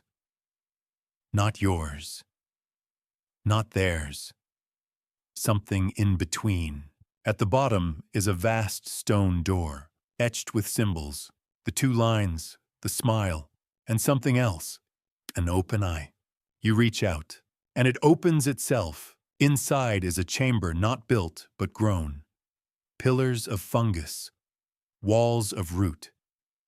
A ceiling so far above you can't see where it ends. At the center is a pool. Black. Still. Wide as a church. Surrounding it rats. Dozens. Hundreds. Thousands. And at the far edge across the water, the reader, the one with the silver chain. He sits atop a pedestal of bones. The book before him. Open. Waiting. You step to the water's edge. The rats part. A raft floats silently to you. Made of sticks, string, and something that looks disturbingly like hair. Buttons hesitates. You nod once and step aboard. It carries you across without oar or push. The pool is silent. Not even a ripple. And as you reach the pedestal, the reader stands and gestures. Not to you, to the book. You understand, this is not a test. It is a transition, a closing, a beginning. You kneel and take the pen, not a quill, a claw, still attached to a tiny bleached paw. You place it to the page and write, I returned. The book closes. The reader bows. The rats whisper. And in that moment, you are no longer a man. You are a scribe, a memory, a story being written by the city and its smallest, cleverest archivists. Because London doesn't forget its filth. It catalogs it, carefully. You don't know how long you stay underground. Time behaves strangely here. It pools and eddies like river water behind a broken sluice gate. One moment you're kneeling at the reader's feet, writing your name in a book no man should touch. The next, you're rising to a world that feels different, not new, not changed. Just aware. They let you leave. No ceremony, no declaration. Just the soft shuffle of paws against wet stone as they part, creating a path back to the surface. The raft returns unbidden. The pool stays still. You step aboard, buttons curled tightly against your ribs. Neither of you speaks. You can't. You feel like your tongue belongs to something else now. Something patient. The ascent is slow. Back up the spiral. Back through the tunnels. Back through the silence. The streets above are empty when you emerge an alley you don't recognize in a city you've known your whole life. The fog is thick but lighter now, like the city's let you in on a secret and is waiting to see what you'll do with it. You walk, no destination. You just walk, past lampposts with claw marks, past storm drains with symbols carved just beneath the grating, past people, real people who don't see it, who step over signs and under whispers and into traps that aren't meant for catching bodies but memories. Because that's what the rats have been collecting all along, isn't it? Not things, stories. The bakery, a ritual in flour. The church, a mimicry of prayer. The school, a lesson they've already learned. You remember Jory Hollow Old Three Fingers talking about how the rats had begun arranging, remembering, rites and acting. He thought they were copying us, but now you understand. They're not copying, they're recording. They're building an archive, not of what we say, of what we forget. You reach your boarding house sometime before dawn. The light hasn't broken, but the birds are already testing their voices. You climb the stairs, remove your boots, and sit by the window. Outside, the city breathes. Buttons curls on your lap tail, flicking once. There's a soft tap at the glass. You look. A rat, perched on the ledge, balancing with perfect ease, mouth holding a strip of paper. It blinks once, then drops the paper and vanishes. You retrieve it. One word. Continue. You don't smile, but you nod. Over the next few days, the jobs keep coming, but they're different now. Less frantic, more coordinated. People call about strange nests. Rats that arrange buttons into patterns. Scratches on the floor in the shape of spirals. One man finds a tooth tied to his doorknob with a ribbon. Another finds all his cutlery sorted by age. You take the calls. You answer them.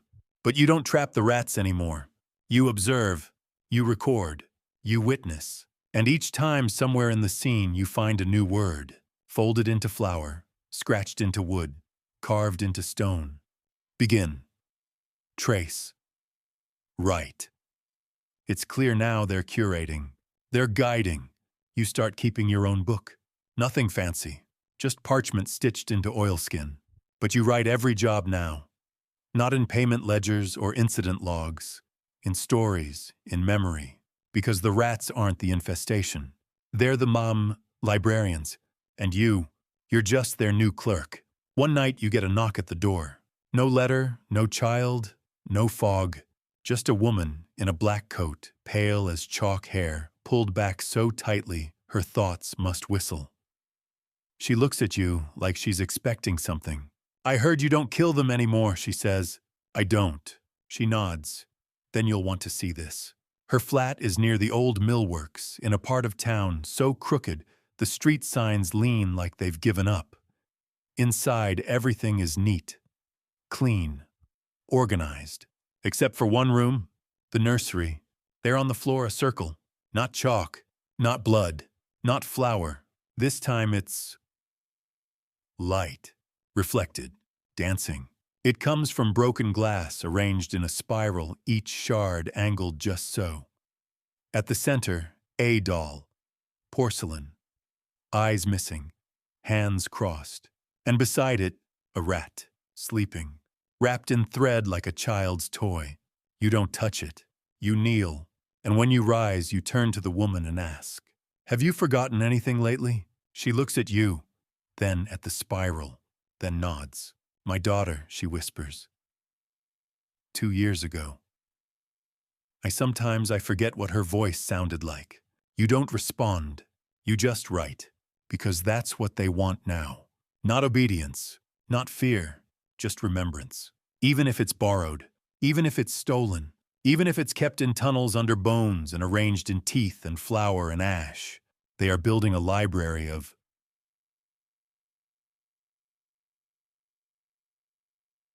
what we've lost, and they've asked you to shelve it, one memory at a time. The jobs keep coming, but now they're less about catching rats and more about reading them. One woman calls you because her clock keeps stopping at 3:17 every night. When you arrive, you find the hour hand pinned in place by a rat's tooth. No rats in sight. Just the tooth. And beneath the clock, etched into the wood with something sharp, one word. Pause. Another man calls from Camden panicked because his cellar is laughing. You find a circle of walnut shells arranged like mouths, each one cracked to resemble a smile. Buttons won't go down the last 2 steps. You don't blame him. You don't fix these things. You just note them. The world has tilted. That's clear now. It didn't snap or break. It simply shifted. One click to the left. Just enough that now if you look at the city a certain way, you can see the rats at work beneath it all.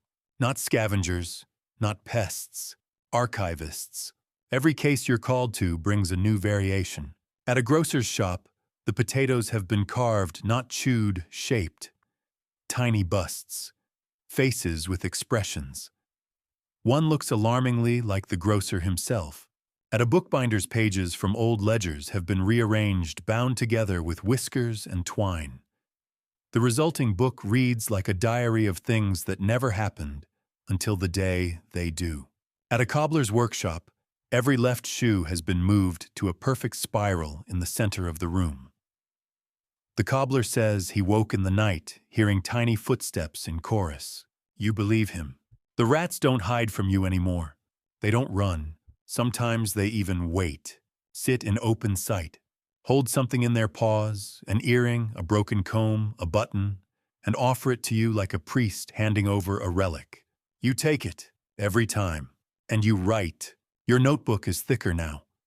Pages, dog-eared margins full of sketches, diagrams of arrangements, symbols, fragments of stories the rats have etched in soot and grease and string.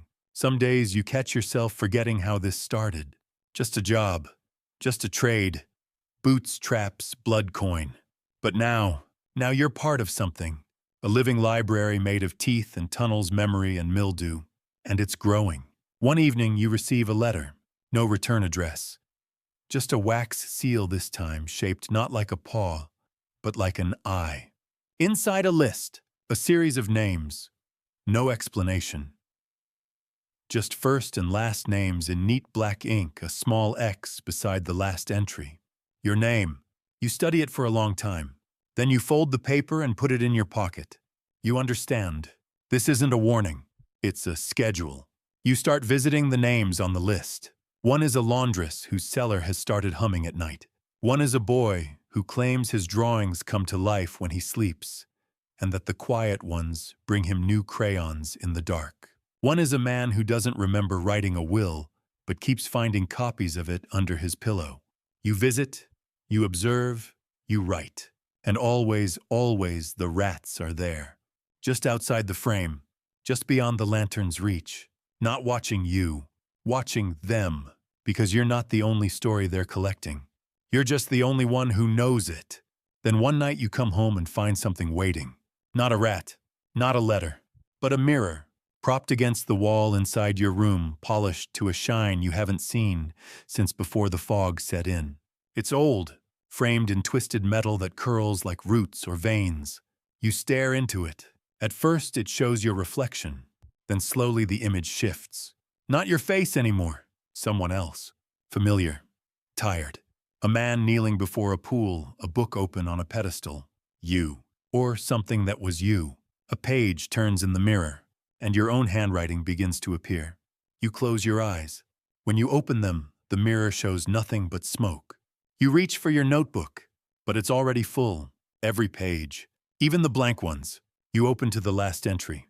Written in handwriting finer than yours, but unmistakable. He continues. You flip back. Every word you remember writing, and some you don't. Things you haven't done yet. Things you won't do. Or maybe already have. The mirror goes dark. The page closes itself. Buttons climbs onto your lap and stares at the mirror. Then at you. Then away. Even he doesn't want to know what's on the next page. You close the book. You make tea, and you leave the window open. Just a crack. Because you know what comes next. Another letter. Another name. Another piece of the city the rats have remembered for us. Because forgetting is easy, but they don't forget. They archive everything. And now, so do you. The next name on the list is Ambrose Haskett. A retired undertaker. Lives alone in a narrow house between a defunct mill and a garden where nothing grows but ironweed. His curtains haven't moved in weeks. Local children call the place the Breathless House. The letter says nothing else. Just his name. Your name beneath it. A mark beside both. Buttons doesn't want to go. He paces the room as you pack your notebook, your hook a half-used candle stub. The mirror from last night leans against the far wall, now clouded over, completely, no reflection, no smoke. Just a sheet of silver waiting to be remembered. The street is silent when you step outside. Not quiet, silent. Even the city's rats aren't rustling tonight. You pass shops you've known for years, but none of them feel familiar. The signs look faded like memories you're starting to lose on purpose. You arrive at Ambrose's door as the last light slips from the sky. There's no bell, just a knocker shaped like a weeping cherub. You raise your hand to knock, and the door opens on its own. Inside, everything is still but not abandoned. A candle burns in the hall. Boots by the stairs. A coat hanging neatly on the hook. You call out softly, Mr. Haskett. No reply. Buttons pads ahead. You follow him through the narrow corridor past portraits of people with eyes painted too wide. At the end is a door. Closed. Carved with symbols you know too well now. 2 lines, 1 arc, an open eye above them. The door opens under your hand, and inside, Ambrose Haskett sits at a desk. Dead, but not collapsed, sitting upright. Pen still in hand, head tilted gently to one side like he fell asleep in the middle of a sentence. On the desk a book. Not yours. Not the book. Another, smaller. You lift it gently. Button stays at the threshold, fur flat to his back. The pages are filled with names, dates, descriptions. But they're not people. They're memories. Not his, yours. Your cases, your discoveries, even dreams you've forgotten. But they're recorded here, all of them. And at the very end, the last entry reads, "He will come." You sit down, slowly, staring at the book. Then at the corpse. No sign of struggle, no scent of decay. His tea is still warm. On the windowsill beside him a rat watches. It doesn't run. You look back at the book, and beneath the last line, just one word in a new hand. Now. The candle flickers. The wind shifts. You hear a sound behind you. Footsteps. You turn, but no one's there. Just your shadow, and beside it another. Not yours, not human. Longer. You rise. Take the book. Step back into the hallway. The portraits are all facing a different direction now. Eyes narrowed. Judging. As you pass through the front door, you glance back once. The candle has gone out. The house is silent. You walk for a long time. Longer than you thought possible. The city seems to expand with every turn, alleys where none existed, stairways that lead up and down at the same time. The map in your head grows dense with overlapping paths, rat trails drawn in memory and mold. Eventually you reach a wall. Not brick, not stone. Something older. Something carved from what feels like bone. A rat sits at its base. This one is blind, its eyes sealed with wax. In front of it, a bowl. You kneel and place the book inside. The rat sniffs, then vanishes. The wall opens. No key. No touch. Just acceptance. Inside is a tunnel, and written along the ceiling in soot and grease. Archivum vermis. The worm archive. You understand now. This is the next chamber. Not of London, of remembrance. You walk forward, and the wall seals behind you. Inside, every surface is covered with drawers, cabinets, pigeonholes, each labeled not with names, but sensations. And the sound of her last footstep. The smell of coal on his sleeve. What the widow dreamed. What the child forgot. Buttons doesn't follow. He waits at the door. You walk the rows, one by one, reading, learning, feeling each fragment of the city's discarded memory pull at your ribs. This is what the rats have built. Not a religion, not a kingdom, a record of all that humanity forgets. You reach the center. There's a pedestal. Upon it your notebook, open, still being written. Words appear, even now inked by an unseen hand. He walks the halls now, not as guest, but as keeper. You close your eyes, and for the first time in weeks you feel something strange. Not fear, not confusion, not even awe, just belonging. The archivum vermis is silent. Not the silence of a quiet room, but the deep, grave hush of pages listening. The drawers seem to breathe. The air is thick with dust and memory. You've stepped into something not built, but grown a nervous system beneath the skin of London made from rust and recollection. You walk slowly, fingers grazing the edges of drawers. Some are warm, some pulse faintly. Some whisper if you lean in close enough, though the words slip away like breath on a mirror. Buttons waits just inside the threshold, eyes trained on you. He knows better than to step where names become relics. You pass a drawer labeled, "The Lie You Told to Your Brother." It creaks open on its own.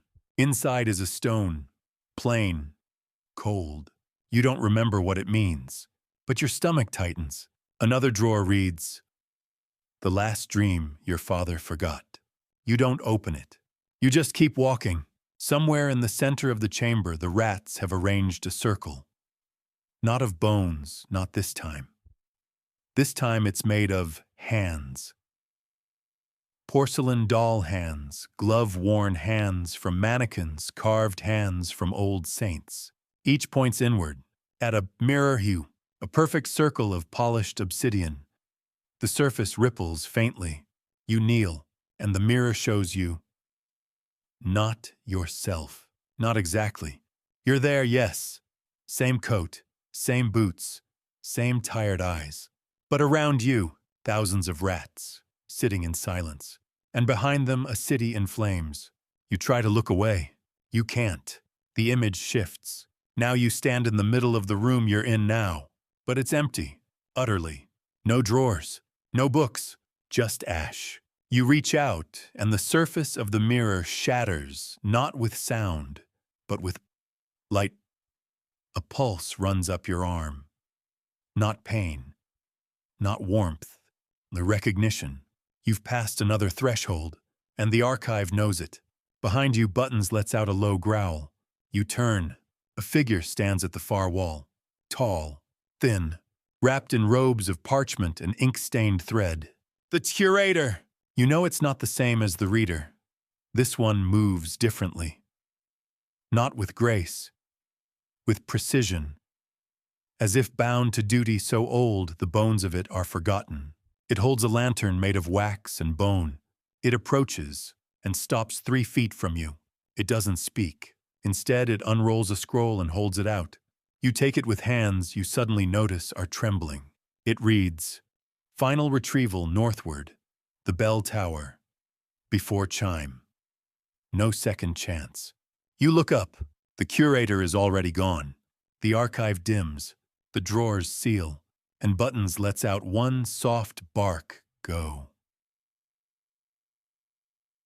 You run. Up the tunnel. Back through the sealed bone wall which opens with a sigh. Outside the sky is black and silver. London's bells haven't yet begun to ring. But the air aches with the promise that they will. You don't know what final retrieval means. You just know it matters.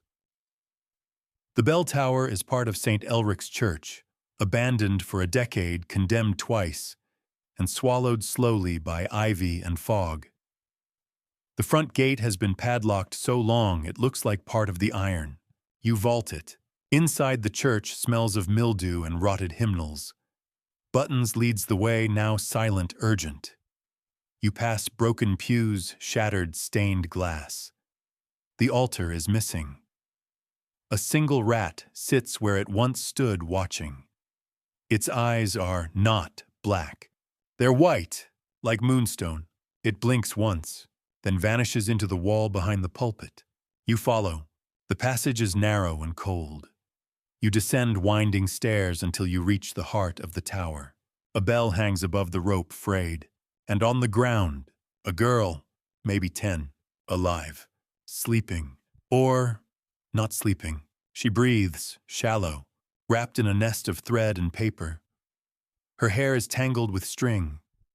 Her hands clutch a broken toy. Around her rats, watching, not threatening, guarding. One approaches you. A silver chain dangles from its neck. You've seen this one before. The reader. It nods. Then gestures to the girl. To you. To the notebook in your coat. You understand. She's a memory. A forgotten one. Left too long. Too deep. She's the hind oak tum. Final retrieval. And if the bell chimes before you carry her out, she's gone. Not dead. Archived. You lift her gently. She stirs, murmurs. Buttons barks once go. You run. Up the stairs. Out the tower. Into the fog. And behind you the bell begins to sway. You don't look back. Not once. Because you can't. Because if the bell chimes and you turn your head, you know the archive will claim her, and maybe you too. You feel the moment stretched taut, every footstep cracking like ice over a deep lake. Buttons races ahead, navigating streets you barely recognize. The girl stirs in your arms, murmurs something you can't hear, then settles again, fingers still gripping the threadbare toy with all the strength of the forgotten. London's fog tries to drag at your ankles, a thick woolen pull of sleep and forgetting. But you run. You cut down an alley behind a fishmonger's, across an old canal bridge where you once found a nest of rats, singing in harmony, past a courtyard, where the bricks spell out words no mason remembers carving. Still running, still holding her. Behind you, creak! The bell is moving. It hasn't rung yet, but it wants to. You slip on a cobblestone.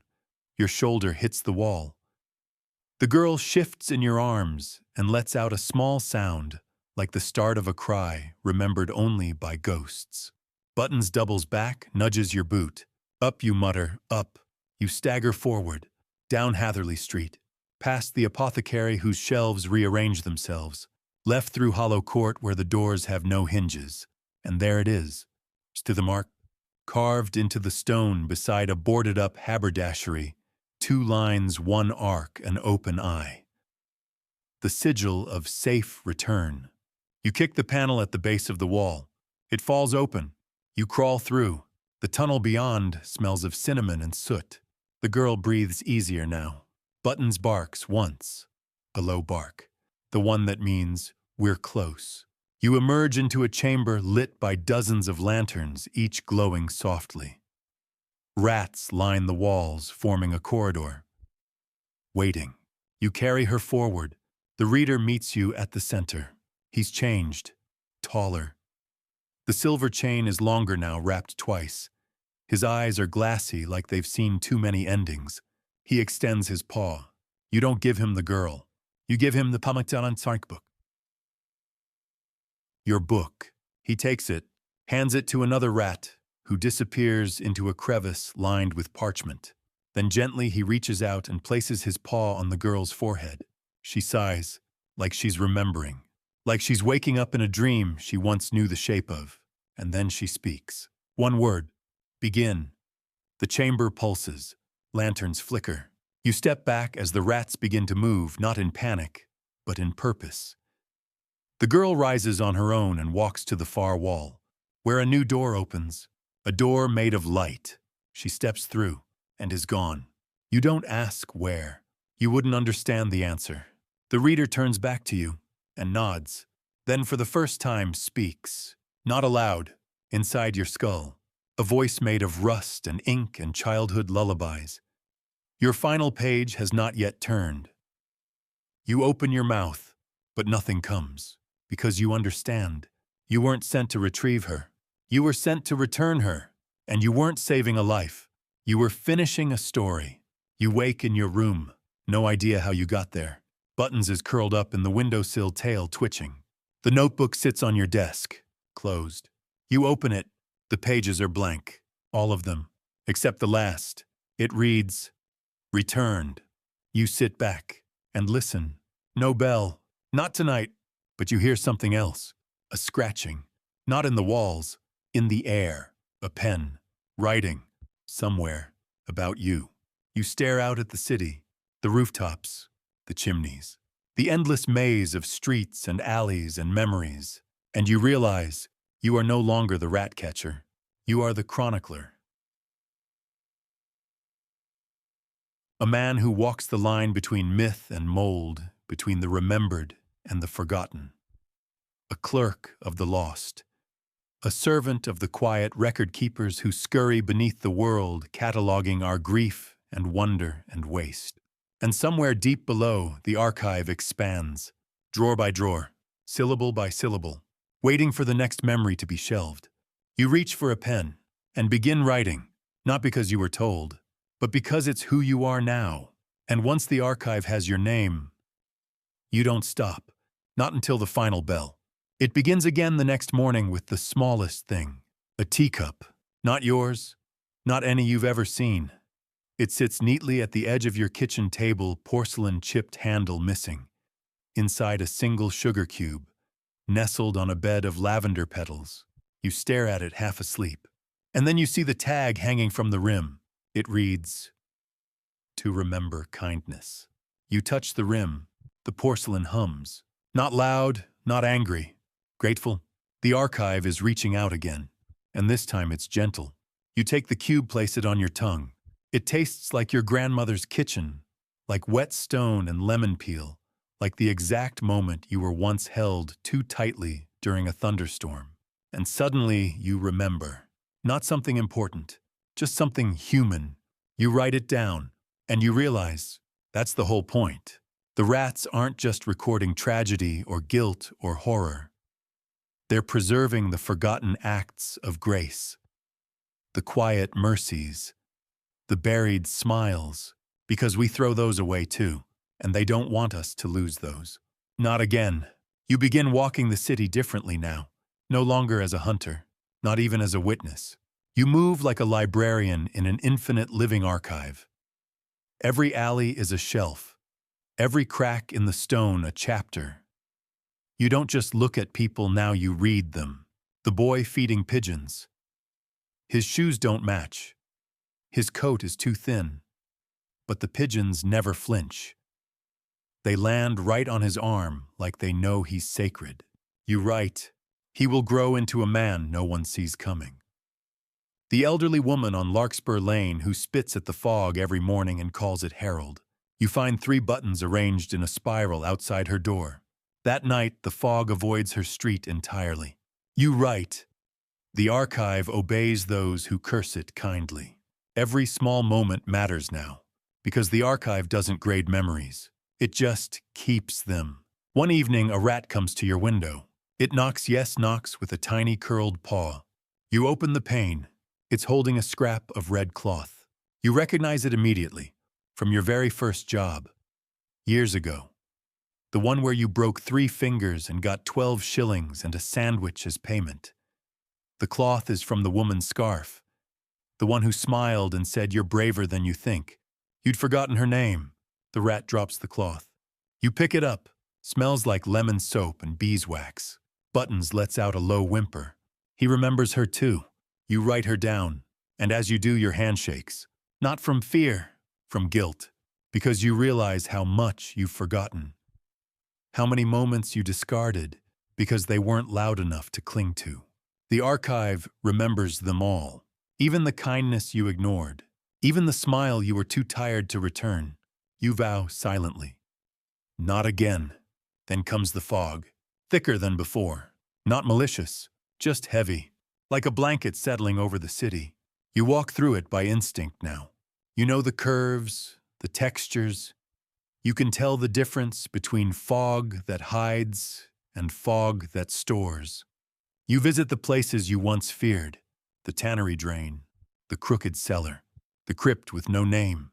Each time the rats are waiting, not many, just one, a different one each time. They offer you an object, always wrapped, always soft, inside, memories of you, but not just your memories, memories about you, from others. A woman who whispered thanks after you chased off the boys mocking her son. A man who never knew your name but left a note that read, "He listened."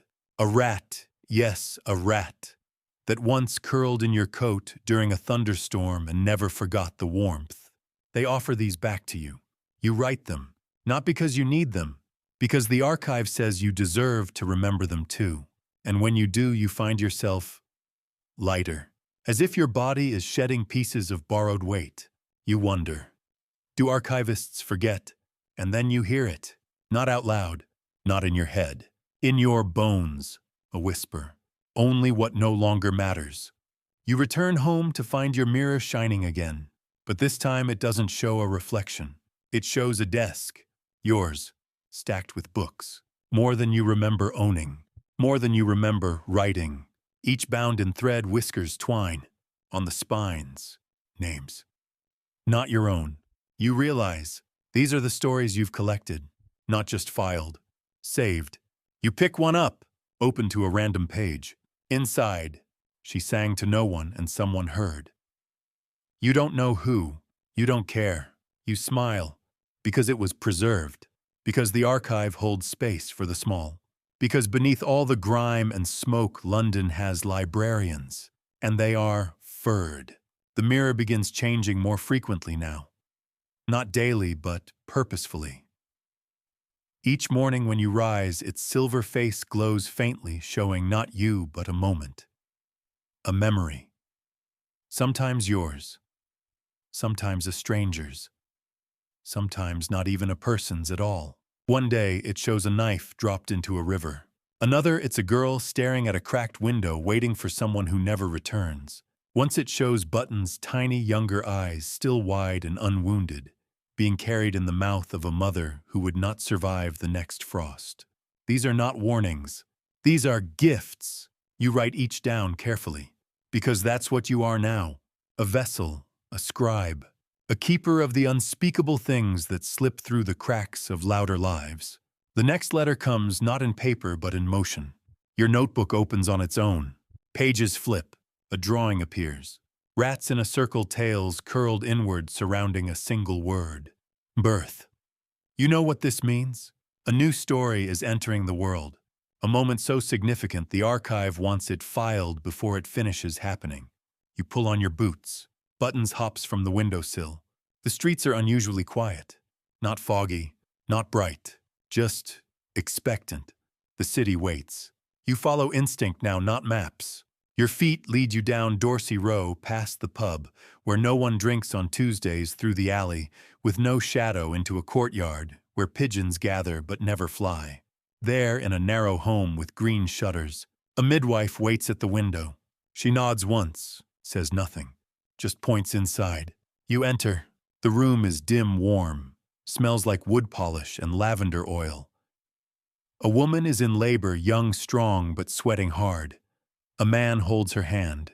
You step quietly into the corner unnoticed. But not by the rats, 4 of them, one in each corner of the room. Watching, not interfering, observing, recording. You feel them writing even as you do. The air thickens. The woman cries out. The midwife whispers something old and powerful. And then, a cry. High, raw, human. The baby arrives. And at that exact moment, you remember something you've never known, your own first breath, what it felt like, what it cost. Your hands tremble. You write it down, and as you do, the baby's cry softens as if hearing you. The midwife wraps her. The father weeps. The rats blink one by one, then vanish. You step out. The midwife follows. She presses something into your hand, a key, made of wax. Don't lose it, she says. The next door will only open once. You nod. That night you dream of corridors made entirely of lungs, walls that breathe, floors that pulse, drawers that open not with hands but with memory, and always, always, the sound of pages turning just beyond the edge of hearing. When you wake, the key is still in your hand. You place it inside your coat and wait, because the next threshold is near. Days pass. Then one evening your notebook rustles, just once, and a word appears at the center of the page. Cia finale. You don't need instructions. You pack your bag, a pen, the wax key, a single candle. Buttons climbs into your coat without a word. You walk through the city like it's your first time. The air feels different now, not lighter, not darker, just wiser. Even the fog knows your name. You reach a park long since overgrown. Dead swings creak gently in the wind. And there beside the rusted merry-go-round, a door, freestanding, no frame, no hinges, just a door carved with thousands of names. Yours is near the bottom, freshly added. You take the wax key, insert it. The lock melts around it, and the door opens.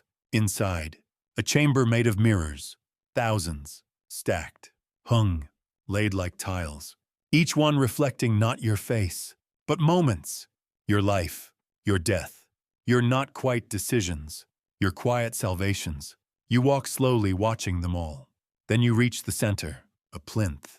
Upon it, your first trap, rebuilt, polished, still functional, but it's not for rats anymore.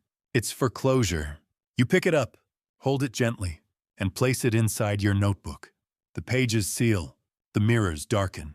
A rat steps forward. Its fur is white as chalk, its eyes full of storms. It speaks, not aloud, just to you. Prepare. And then it vanishes. And you are alone in the chamber of mirrors. Except you aren't.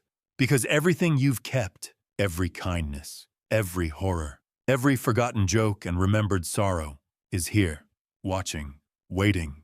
And the final chapter approaches. You don't sleep that night. You sit in the window notebook, shut pen resting across the cover like a sword laid to rest.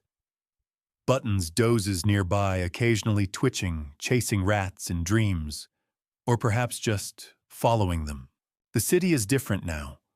Not louder, not quieter, just brighter, somehow, even in the dark. Not by light, by memory. You realize you can no longer walk a single street without seeing it, not the buildings, but the stories. The breadcrumbs of lives scuttling between the cracks. You don't see rats anymore. You see footnotes.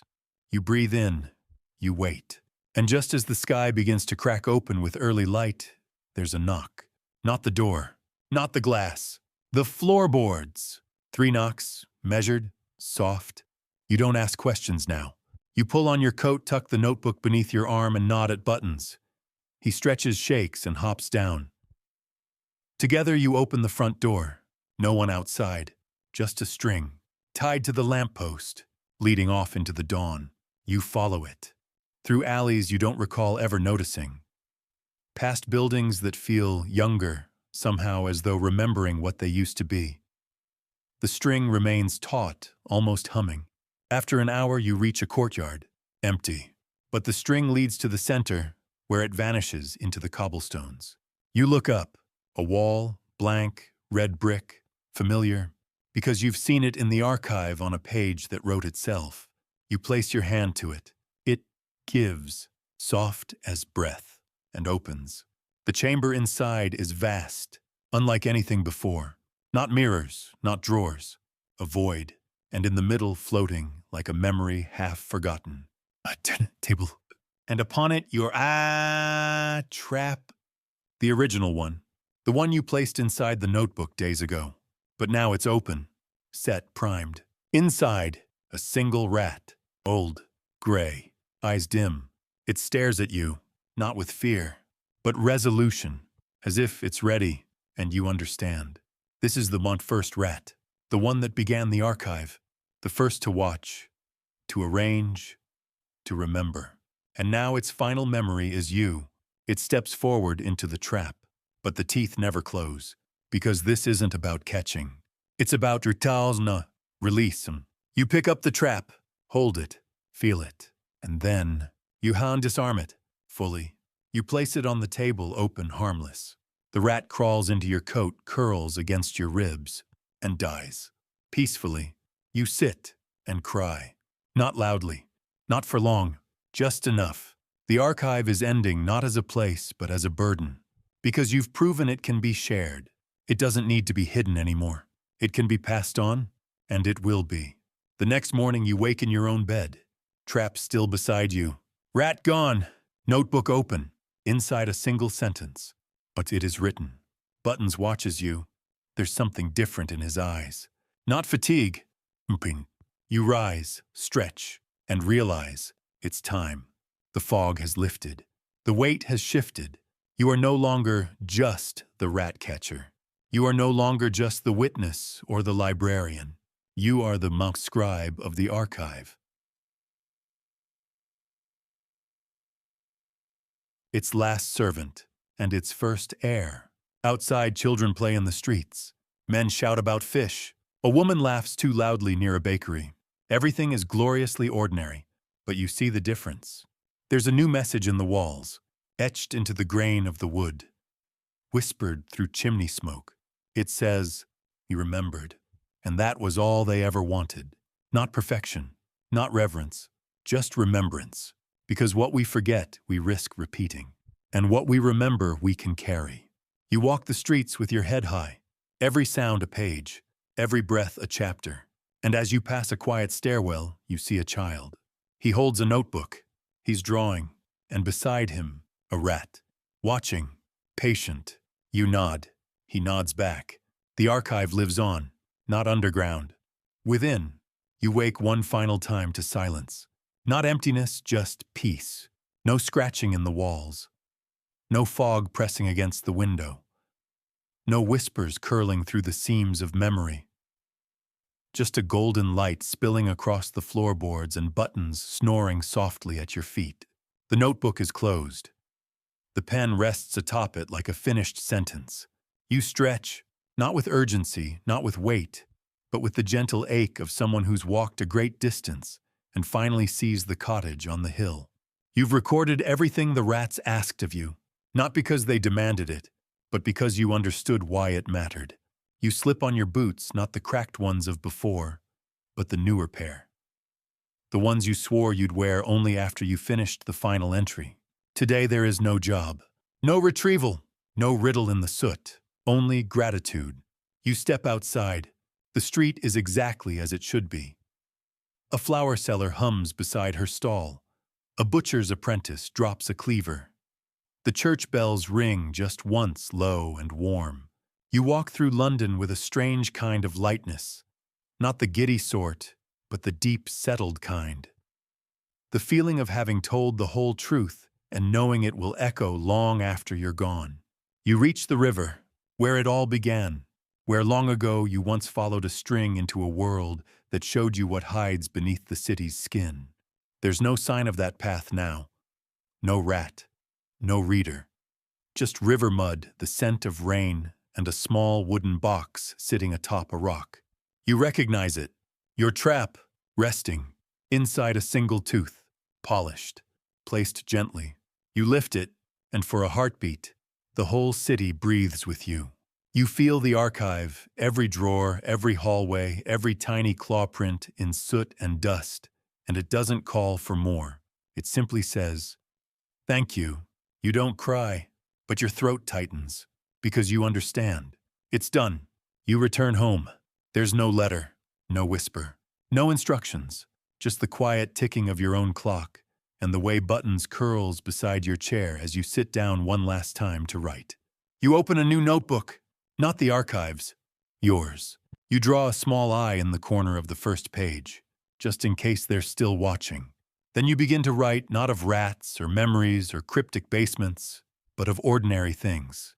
Sunlight, bread, the warmth of another living thing breathing next to you. Because the archive is safe now, and you've remembered enough. You place the trap on your shelf. You close the old book for the last time.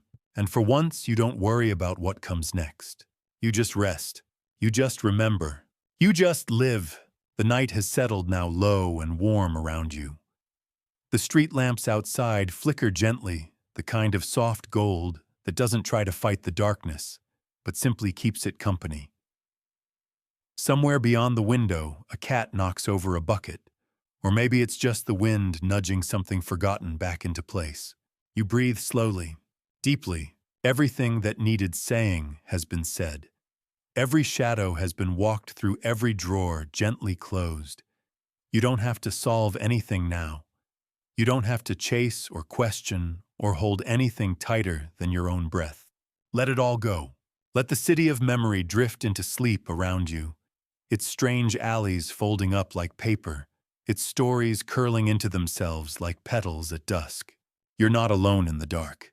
Not ever. Because even if no one remembers the kindness, the smile, the small brave thing you did on a quiet Tuesday, they do. The little ones. The ones who scurry, who archive, who remember what we forget when we're too busy surviving. They'll hold it for you. They always have. So you can rest now. You can let your breath slow. Let your eyelids grow heavy. Let the world dim into something softer than silence. Because your job is done. The trap is closed. The book is shelved. And your name is written in a place that will never be erased. Sweet dreams, scribe. You are remembered.